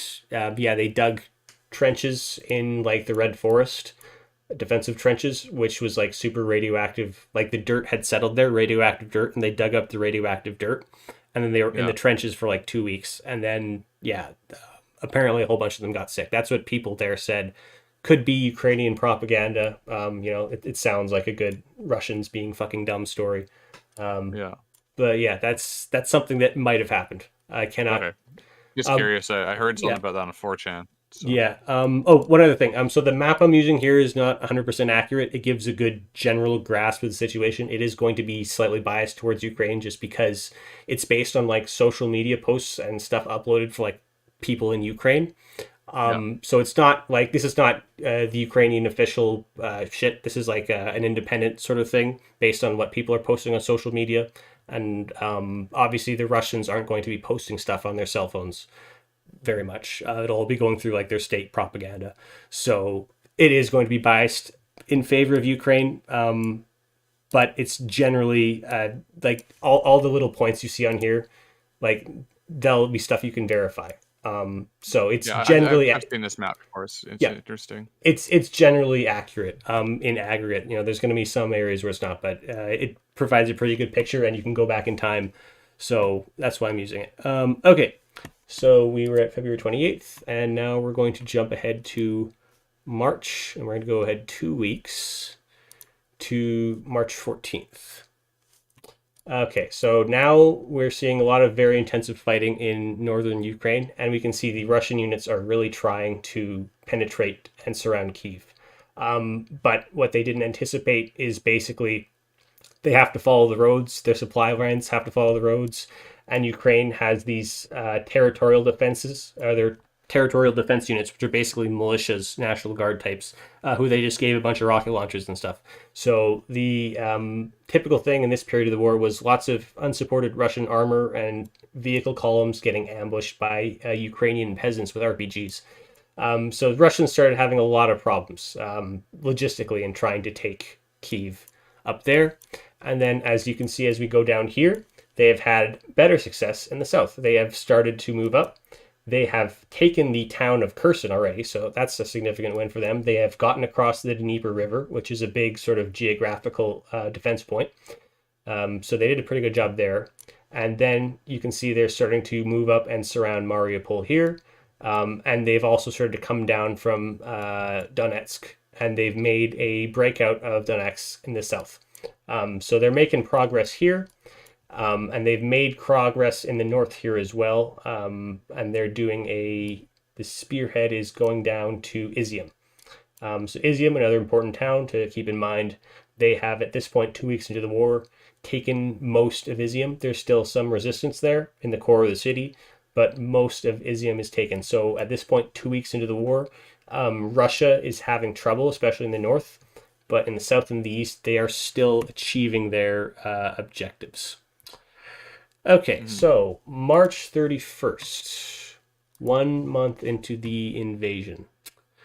So they're continuing to struggle in the north here around Kiev and Chernihiv here.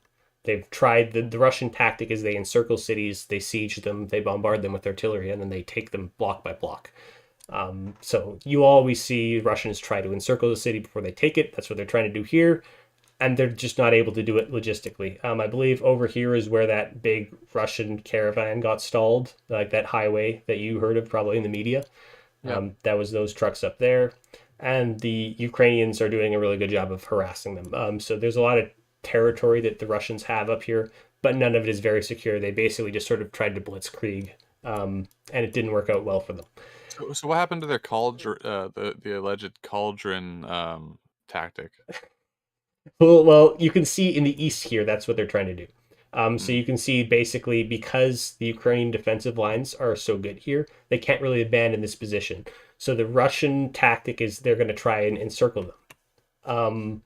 But Ukraine is, I don't know how much credit I can give Ukraine, how much of it is like U.S. tactics and doctrine and NATO doctrine and like intelligence. Because, the West has been very heavily supporting Ukraine in that aspect.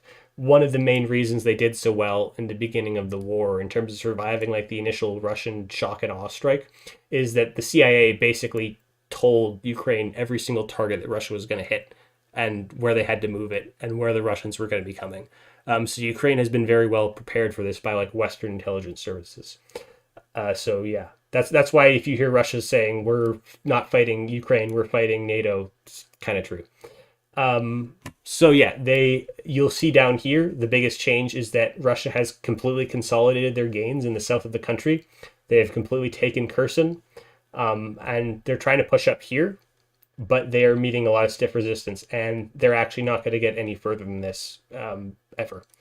And same here, like these lines you see here, except with the exception of in like the south here, this line of defense for Ukraine actually holds from now on. So Russia actually stops making significant gains about a month into the war. They don't get much better than this. Like this is about as good as it gets for Russia. So yeah, they've consolidated their gains in the south. They've linked up with Donetsk, and then they're going to try and close the cauldron here, but they're not going to be able to. Let me look at my notes. Mariupol under siege now, completely surrounded. At this point, some of the city was still resisting. At this point, it's just Azovstal, like the steel mill, because it's literally Yeah. like a fucking nuclear bunker. So I don't even know if it's Russia's fault they can't take it. Like it was built to withstand a nuclear attack. It's going to be hard to get people out of there. You have to use a gas attack pretty much, and they can't do that because that'll piss off the West. Okay, more than the West is already pissed off. All I right, think they're going to use the gas. they might, but the thing is, they don't really need Azovstal. They can just sort of let them starve in there. It's a good tactic, to be honest. What they're doing there, Russia does some smart stuff occasionally. Okay, so April 14th, 2 weeks into April. So we're moving in 2 week increments right now. So hold on, we are. Okay, no, sorry, I went to March 14th, April 14th. So this is also the day that we got confirmation that the Moskva was sunk, which was sort of a big morale victory for Ukraine. Debatable whether it's like a big military loss for Russia because it wasn't doing much. But again, sinking Russia's flagship, big deal. So that was a big win for Ukraine. And the biggest change you'll see is at this point, the retreat from the north has been completely affected. So Russia has completely left the north. They've retreated, and they're in the process of routing their troops through Belarus and to the east of Ukraine. And you can see here, so I mentioned Izium before. They have now completely taken Izium, and the plan is they want to take Izium and they want to ride it all the way around and complete the encirclement. So they want to take Slavyansk.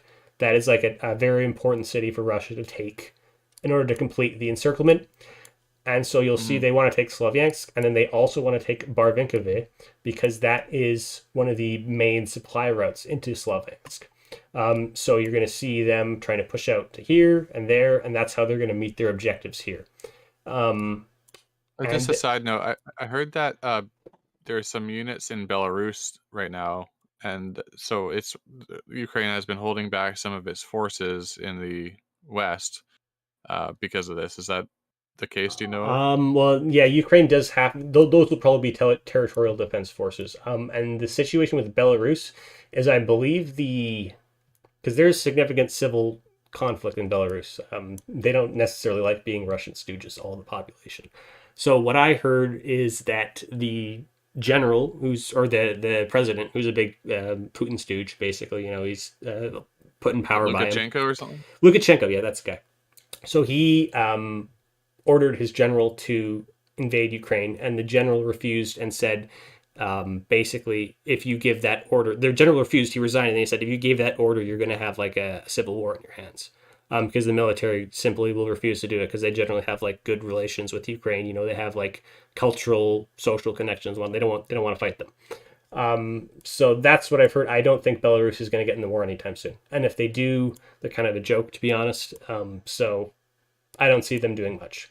The only thing I could say, maybe they're tying up some troops, but again, that's probably Ukrainian territorial defense forces, which are like people who are defending their own home cities and stuff. They don't really get transferred to other places. So yeah, same thing with like Transnistria. That's like a Russian-controlled break-off state in the south there. But like Moldova? Again, well, yeah, they're a break-off state from Moldova. It's called Transnistria.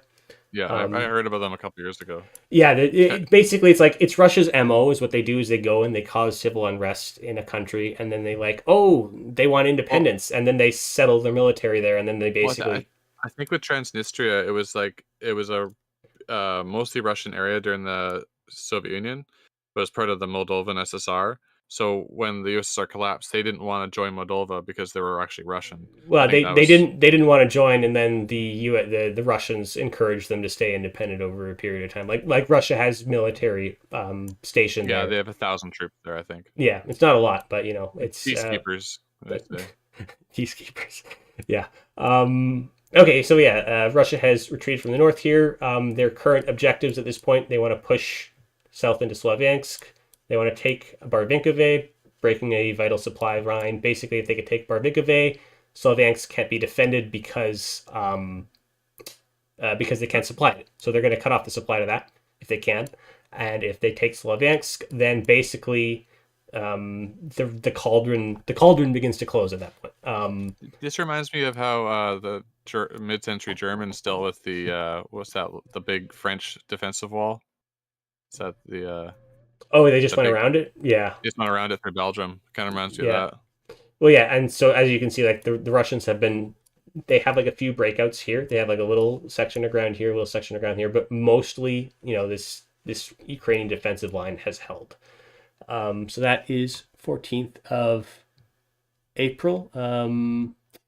Yeah, but generally the Russian advance has stalled, and so that's why they're reconsolidating their BTGs, their battalion tactical groups, and they're moving them down to start in the east again, focusing again on Izium, Slavyansk, and Barvinkove. Okay, so now we're going to jump again another 2 weeks to April 30th, and not much has changed. Mm. Not much at all. So at this point, the Russian offensive has officially sort of stalled. You can see they're doing a lot of bombing. Down here in Kherson, like I said, they tried getting further up here. They crossed the Dnieper River, but they haven't been able to push it much farther out. And if their stated objective is correct, they want to make a corridor to Transnistria and connect with them. They're going to have to take Mykolaiv and they're going to have to take Odessa. And they just right now they have not pushed up to Mykolaiv yet, and they have not yet. They're still stuck around this.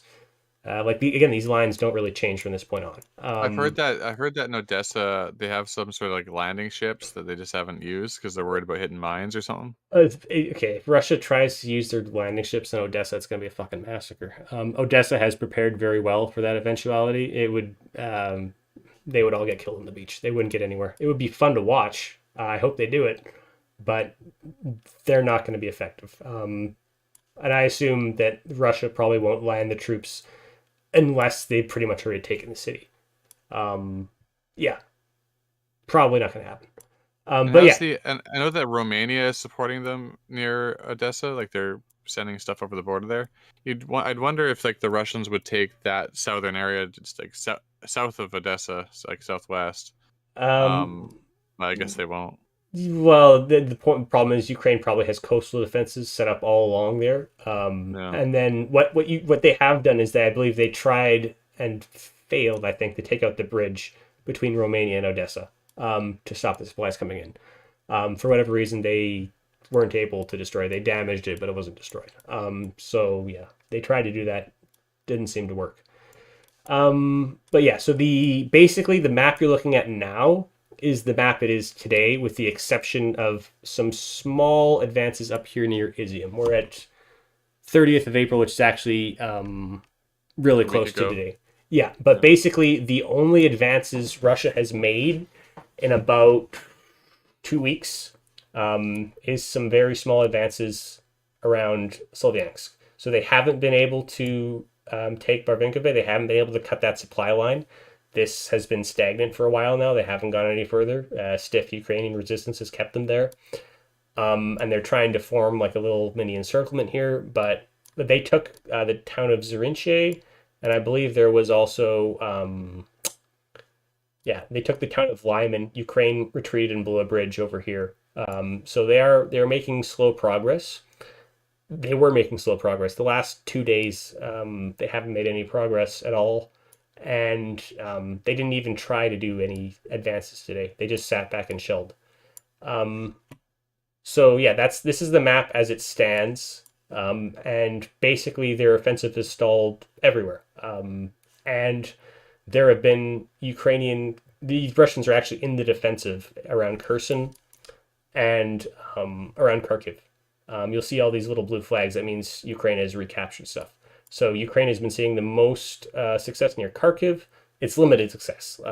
They're just recapturing small towns and villages. They're not going to be pushing up into Moscow anytime soon. But it is important to note that Russia is on the defensive in these areas. Even if they're holding them, it means that the momentum has shifted to Ukraine because Ukraine is now counterattacking in these areas, and Russia is still attacking in the middle and the east here with very little success. What are these blue symbols that are sort of like a steering wheel or something to me? Yeah, they're all over the place. Does that? Those are just sirens. Those are like aerial Oh, okay. alerts. It's just informing people in that area that there are like air raid sirens going off. Because this entire time, Russia is like sending cruise missiles Yeah. all over the place. The interesting thing is that Russia doesn't really have air superiority. They have some limited air superiority on the front line in some places because the Ukrainians don't have good air defenses. But one of the reasons they've had a big problem is they don't have air superiority over the rest of Ukraine. So their air force is limited to like sending standout like cruise missiles off from like out of range of the Ukrainian AA systems.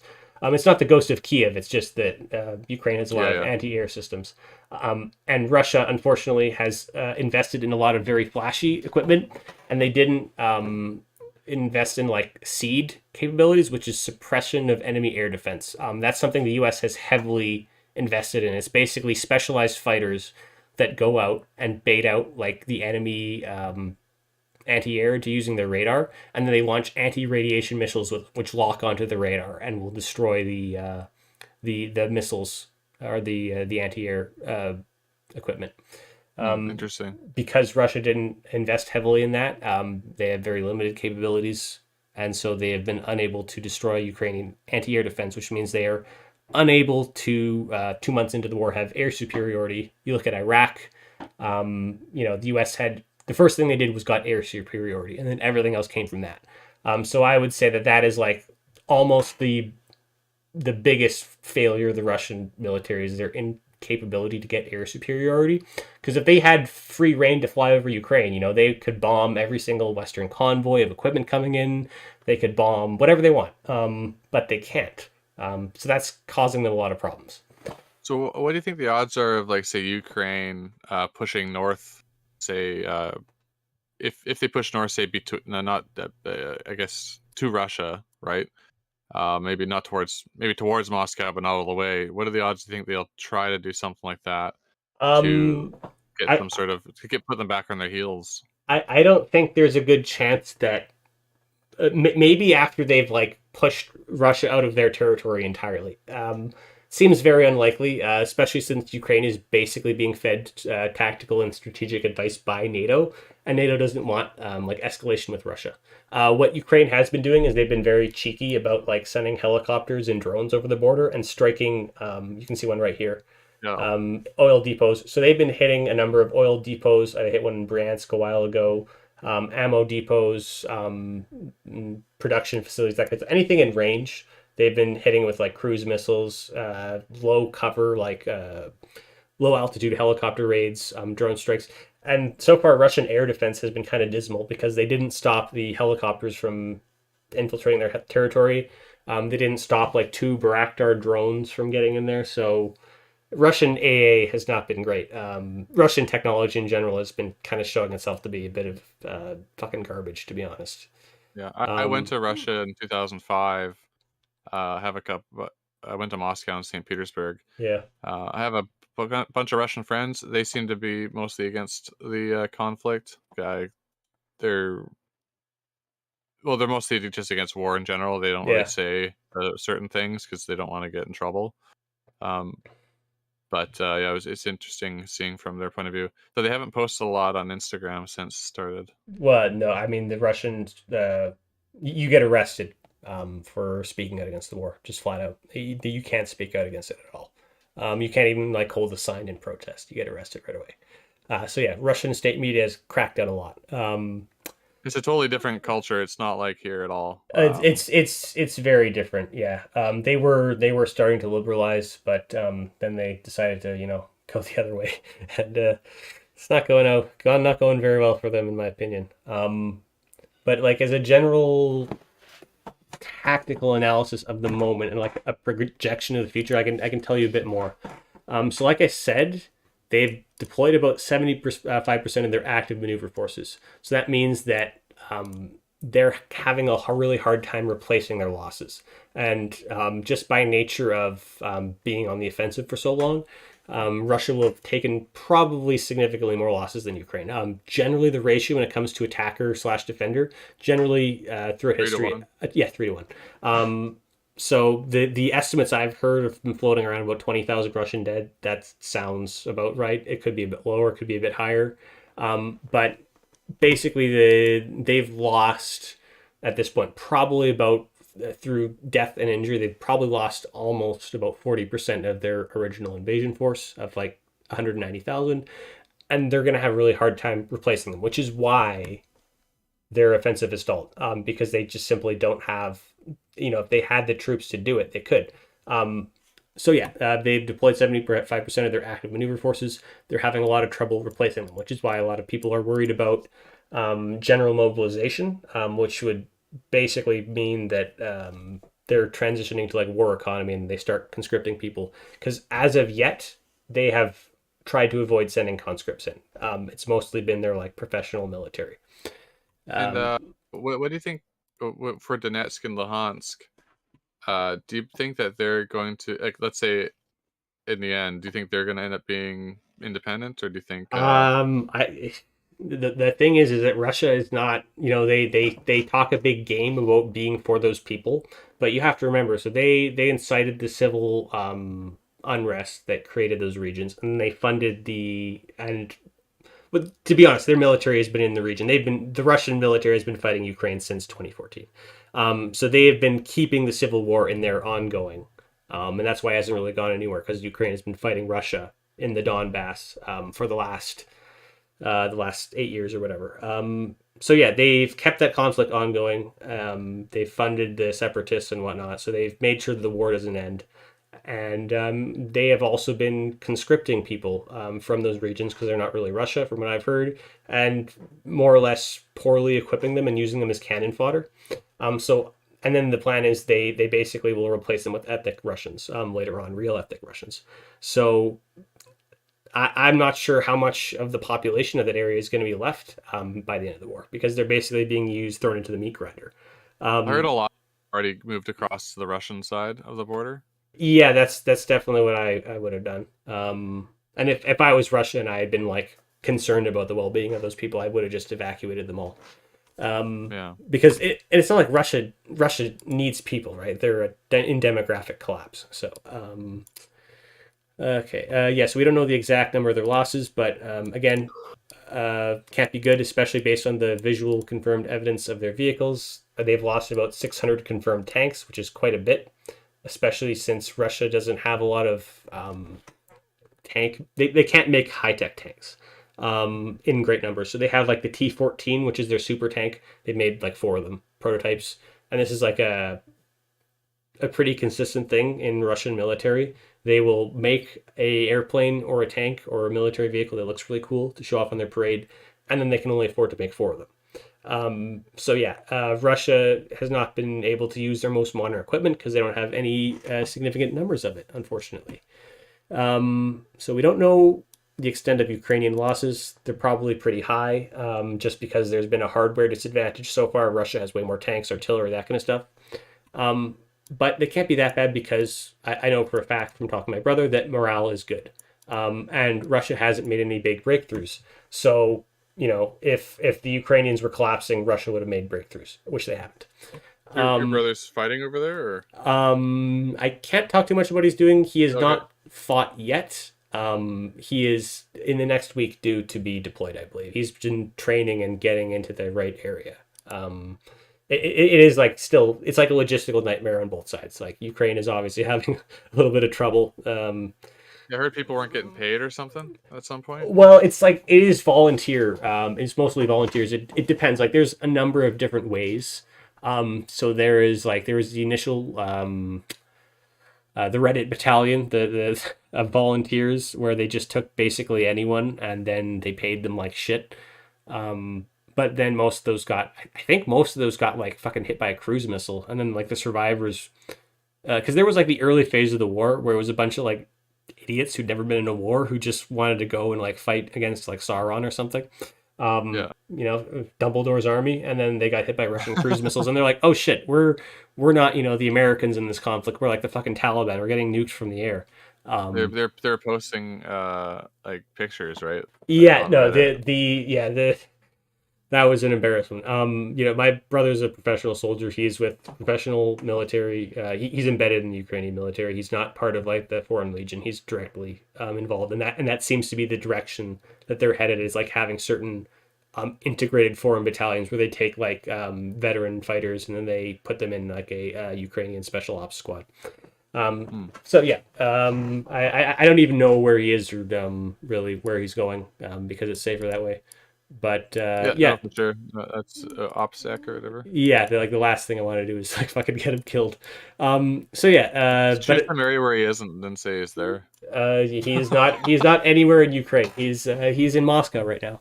Um, Right in the Kremlin. right in the Kremlin. He's assassinating Putin as we Oh, speak. I've actually been in the presidential palace there. Oh, really? We How's were it? we weren't supposed to be there, but like one of the students we were with, Oh yeah. their dad was work security. So I've actually walked around those hallways. You know the wide Putin meme. I've actually walked down that hallway, Oh and wow. it was probably one of the I don't know. There's probably only a handful of Canadians that have ever done it. So, Well, but it's what I pretty will crazy. say about Russia is their fucking architecture is beautiful. If you Very. ever get if you ever get the chance to go to Moscow or St. Petersburg, check them I out. will go after Russia has been liberated. um, okay, where was I? Oh yeah, so Ukraine has done an excellent job in defense, but their ability to counterattack has been limited because again, they don't have a hardware advantage. Like they don't have a good air force. They have an air force, not a lot. Um, What are they they don't. flying? I know the Russians are flying like Su-72s or something. They mostly have MiGs, I believe. MiG 31s. I don't know. I'm not familiar super with like the Russian Air Force or the Ukrainian. I know they have like Su-25s for ground attack. They have some MiGs, but generally the Ukrainian Air Force is pretty small and they've had some limited success. But again, Russia has a way more.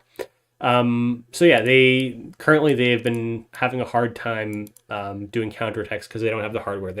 They have tanks, but they have been hesitant to use them, which is pretty smart.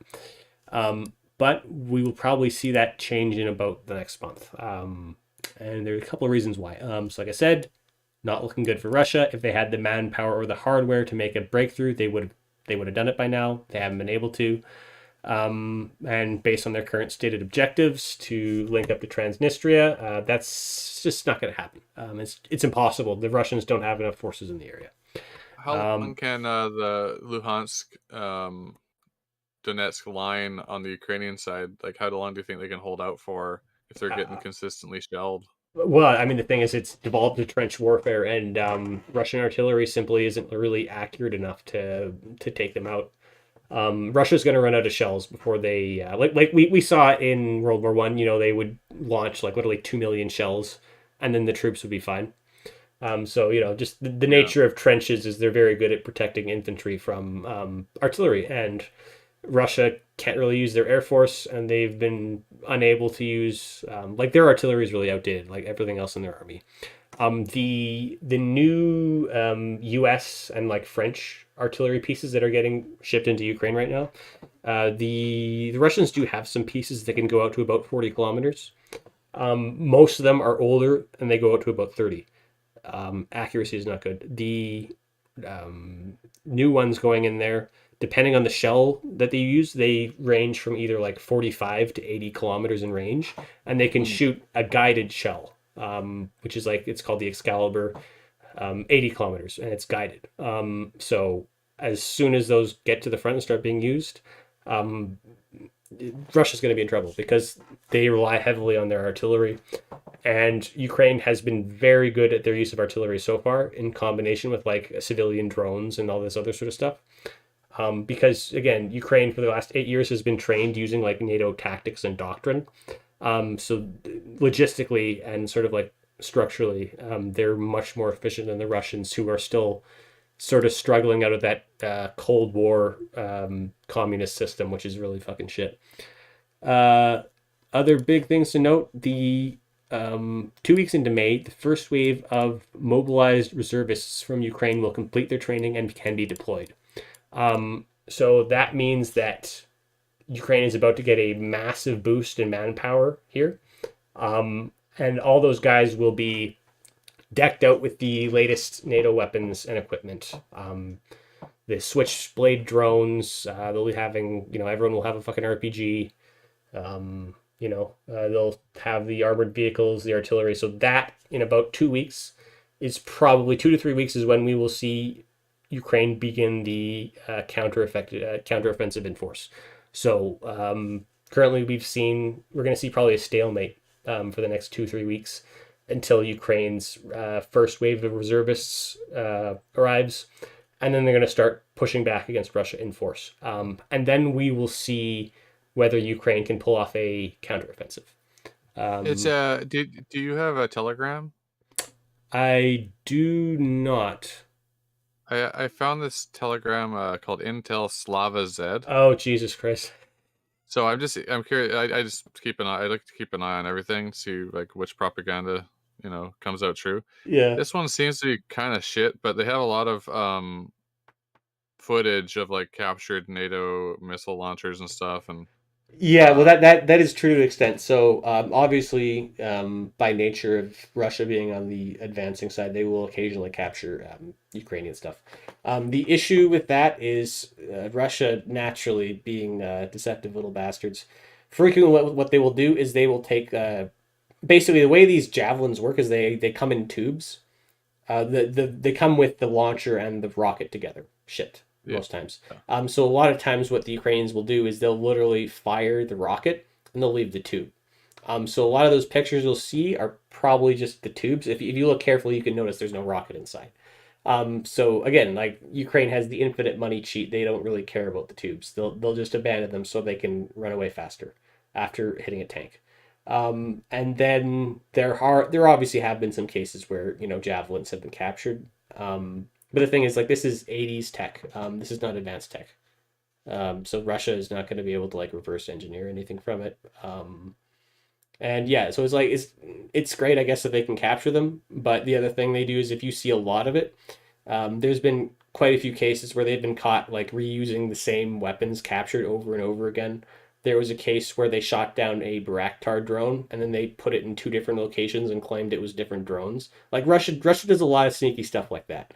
yeah. So don't believe everything you see from Russian state media. Oh, I don't. I try to keep an eye on both sides because like I got the Ghost of Kiev and the fucking Yeah, well, obviously what they Ukrainian cover that. the Snake Island thing.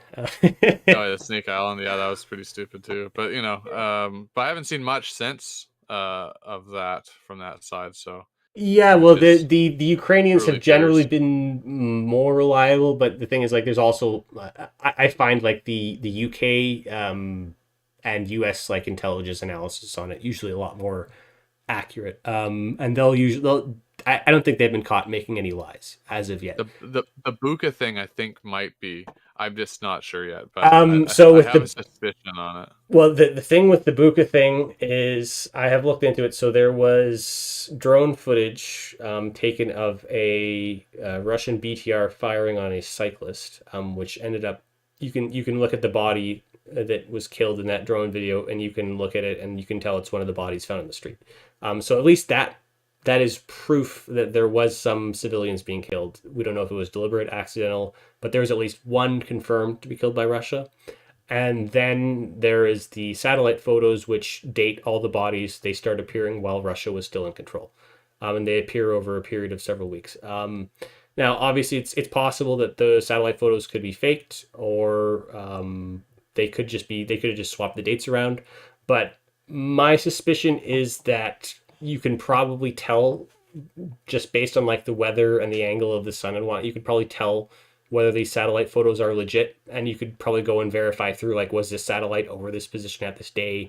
Does the angle it was taken up? My suspicion is that if there was any hard debunk capable using that, like saying they took this at the wrong date and they switched it around, then it would have come out already, which it hasn't. Well, um I haven't heard much since. One thing I was curious was that all the dead bodies. They had a lot of these the Russian rations, empty ration boxes. It, the, I don't know what's true. Obviously, I guess you don't either to some degree. yeah, Um, I it's either that the Russians killed a bunch of civilians, right? yeah, That's one theory. and then the other one would be that the Ukrainians were getting vengeance against people that accepted Russian aid or whatever. Yeah, no, those are the two prevailing theories. The issue is just there's been no evidence of the Russian side other than like there's the rations, but that could be explained of like the Russians just left them around there, they were eating them there or whatever. Well, Um, the only thing about the ration boxes thing with the dead bodies is like it it it kind of lends credence to the idea that it was like vengeance because they would have seen whoever had the white uh, yeah, rag on their arm or whatever, and whoever had those rations would have been yeah. seen as like traitors. But My I so don't know if it's this true. this is my suspicion. Because I've like it's definitely not beyond the Russians to kill civilians, just in terms of like what we've seen proof of, and also stuff you get just from intercepting like their radio communications, where they'll openly talk about it. Um, but my suspicion of what happened was the Russians were in that region. They were trying to advance the fight in Kiev. And what was happening was there was probably significant civilian resistance. And then what probably happened was they went on the system. They're like, okay, if you're pro Russia, we'll hand out these little white things so you can be in public and then we won't shoot you. And then there was probably some Ukrainian civilians who used that, took advantage of it to report on Russian positions and whatnot, and basically be subversive while pretending to be pro Russia. And the Russians probably caught on to that and then basically did like retaliations and reprisals and executed the Well, people. that's interesting because if that's true, then that would be like executing spies essentially, which is what most It's militaries do. sort of. It That did not wouldn't that really. that technically wouldn't be a war crime at that point. I mean, it's still shit, but It's a bit iffy. Like there is another story that came out recently. Like, there was like a Ukrainian grandma that was constantly reporting Russian positions to like Ukrainian artillery, and they found out and they fucking smoked her whole house. So it's like, I mean, yeah, she was a spy, but she's also a fucking grandma. I don't know. Maybe chill a little no, bit. well, it's a war, man. But I mean, I'm not saying it's right, but I think Yeah, that wouldn't be a war crime technically speaking if they could say that spying, I don't know But if yeah take a risk, man. it's a gray area for sure. Yeah. Um, yeah, I think that's most of anything. Okay, there's a few more things I have written down here. Say Russia's lost the momentum to advance. Um, Ukraine, notably, has been consistently able to target Russian leadership with like precision rocket and artillery strikes. Recently, the Russian chief of staff of the army was very nearly killed in a Ukrainian rocket strike on like a command post. And so there's no confirmation of this, but I'm like 99% sure the CIA is like has their fist shoved up Russia's ass and is basically drip feeding the Ukrainians intel on like command posts and stuff. So a significant, and I think the main reason why the advances have stalled completely, like the Russians haven't even tried attacking the last 2 days, is because their command post in the region of Izium got taken out by artillery. So um, yeah, like they lost a bunch of their commanding officers. The chief of staff escaped, but again, Russia has been losing generals at an incredible rate that can really only be explained by like Western intelligence telling Ukraine where they are, and then Yeah. Ukraine being able to hit them. So that is like that alone is like how do you, because Russian encryption isn't good. So if they send orders via radio and stuff, usually gets intercepted, and so then if they send generals to the front to command directly, then they all get killed. So Russia's just not having a great time, to be honest. And then again, like I said, they're also receiving Ukraine Western strategic and tactical advice. Russia has their education system is shipped. The West has like really, really good military academies and stuff. So the brightest minds in the West are masterminding this defense, and so far they're doing a good job. And as I said before, Russia lost the momentum. We're about to see that shift in about 2 to 3 weeks as the Ukrainian reservists get mobilized and sent in there. We are about to enter a new phase of the war. Russia is going to find themselves on the defensive, outnumbered. They're going to be more Ukrainian soldiers than Russians, and unable to replenish their battered troops, who are already going to be demoralized. And depending on the unit, some of them will have taken about 50% casualties, 25% casualties. So morale is not good. They've taken heavy equipment losses. So they're not Would in. Yes, would you think Russia would use a tactical nuke? that is the danger. So hold on, I'll just get into this. I get to that at a point. So combined with the Western intel and heavy weaponry, I'm confident Ukraine will see like limited success at the very least in the coming offensive. Okay. So Russia will be forced to either negotiate at that point because they are unable to reinforce their troops immediately, um, and they are unable to really stop the Ukrainian advance. So they will have to either negotiate and be like, okay, chill, we're going to hold on to everything we have, and then, we'll stop attacking you. Ukraine probably won't take that at that point, but they might try to do that. Russia might try to negotiate, or they might declare general mobilization.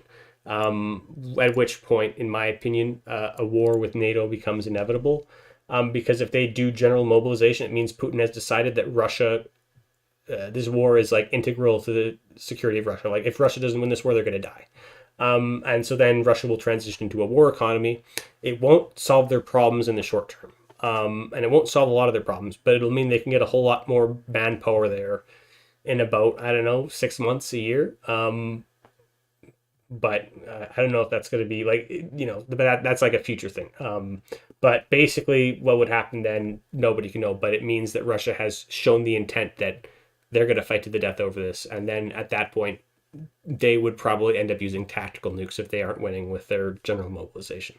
At which point, NATO would intervene, and then we're in a hot war with Russia, which nobody wants.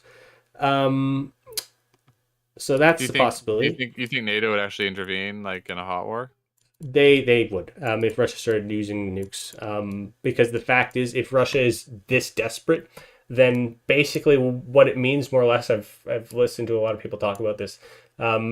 Russia's objectives are probably, based on what we've seen, they want Ukraine, and it's not like an economic thing or whatever. It's based on common geographic invasion points for Ukraine or for Russia historically. So they need, let's see, they need Finland, they need Romania, they need parts of Poland, and they need Ukraine and Moldova. And those are like the main land invasion points that someone can invade Russia from. And so basically, if Russia does a general mobilization, more or less it means they've decided, okay, they think they're in threat of being like invaded by NATO. And so they need to take and hold these territories to protect themselves. And then they will just keep throwing people at it until they take those territories. And obviously Finland and Poland and Romania are NATO countries. So yeah, it feels like if Russia does a general mobilization, they've decided that they're going to war with the world, basically. So yeah, let's just hope they don't do a general mobilization. And like I said, even with general mobilization, things don't look good for Russia in terms of military. Meat grinder tactics don't work anymore. I'm sorry, it's not the 1940s. And the other thing is that Russia is committing demographic suicide by wasting so many of their young men when they're already seeing demographic collapse. So I don't think they can really afford to throw people into the meat grinder. Yeah. So yeah, some scenarios that are unlikely right now are a full Russian retreat or use of tactical nuclear weapons. So we'll probably either see a negotiation, a general mobilization. Those are the two main options. And then unlikely are Russia just decides to get the fuck out or use tactical nuclear weapons. If they used tactical nukes, do you think they would hit like Kiev and Lvov or whatever? Depends on how stupid they are. Because if they like just straight up nuke cities as like a fear tactic, NATO would definitely respond with something to hit Russia. Like at that point, they might even do like a preemptive nuclear strike. I don't know, because that's like a pretty hard line that you can't cross. But what I suspect they would do is they would probably use it on like particularly hard Ukrainian defensive positions, just to like blow the fuck out of it, so they can advance. Because I know they have nukes that don't have any radiation apparently. Well, It's just a big ass bomb. most nukes don't have radiation these days. Fallout Yeah. lasts about 2 weeks, and if you have a gas mask on, you're probably fine.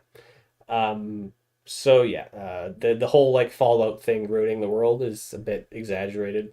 Unless you're like specifically making a dirty bomb to like salt the earth, Yeah. radiation is irrelevant in about 2 weeks. Hmm. Yeah, because the reason why it was like really bad in Hiroshima and Nagasaki is they had like really shitty nukes back then that didn't use like the full yield. And then it also depends on if you like do an air burst or if you detonate on the ground. There's a bunch of factors that go into it. But our current nukes are much cleaner, so fallout is not going to be a major concern.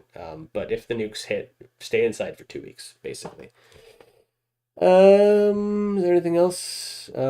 Yeah, so unless there's a major change, we're seeing the collapse of Russia as a world power.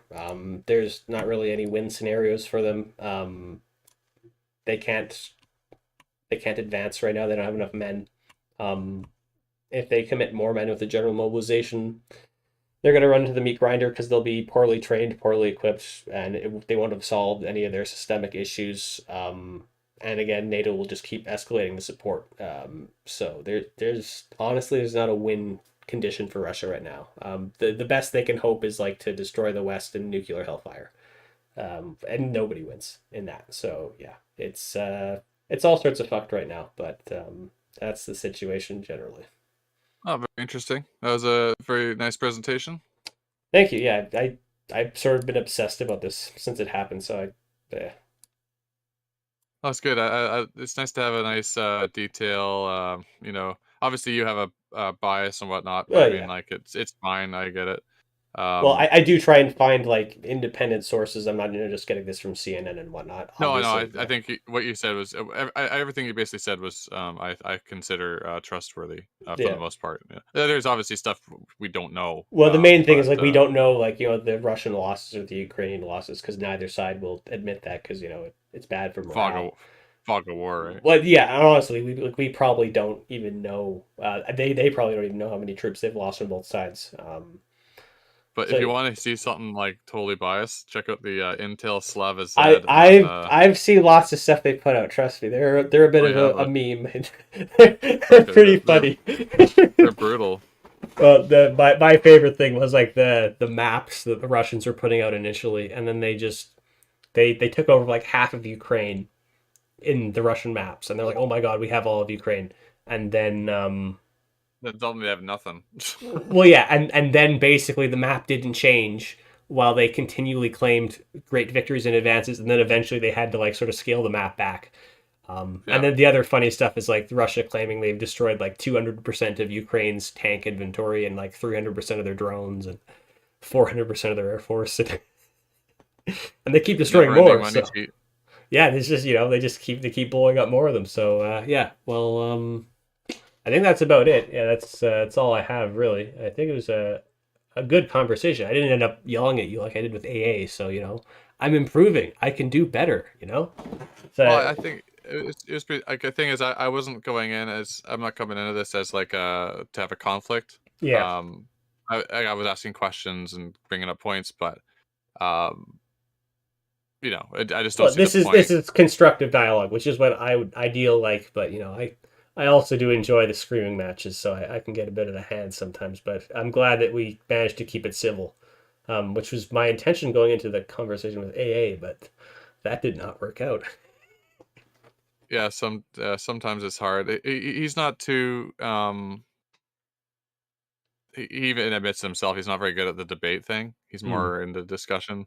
So if it gets to the debate, then I think things start to break down. Yeah. But Well, I mean, I started it by like shit posting and calling him like a pro genocide person on Twitter. So I don't think that conversation was ever destined for good things. so that's how you got on the live stream. There you go. Oh yeah, well That's I spent the whole day calling him like a fucking pro genocide piece of shit. Yeah, well, that's there ticket. fun stuff. But anyway, yeah, appreciate the conversation. Would love to do it again sometime about something. You seem like a pretty reasonable, chill person on the dissident right. Fairly intelligent. We had a good conversation. So yeah, if you want to do this again sometime, hit me up and we can figure out something else to talk about. Same to you, man. I hope to maybe we can figure something out, something else we can talk about and have another stream. Okay, sounds good, buddy. I'll let you go. Have a good night and stay safe. You two have a good night, man. All right. Well, that was fun. I'm gonna check out now. I think if I can figure out how to fucking end the stream. Thank you all to everyone who did watch. I appreciate it. I'm pretty happy with how this went. We didn't yell at each other. It was a good conversation. I had a lot of notes that I went over, so everything went pretty well as far as except for the technical concerns. That was a bit iffy, but alrighty. I'll see you guys later. Thanks for everyone who stayed through the whole thing, and I'll see y'all later. See ya.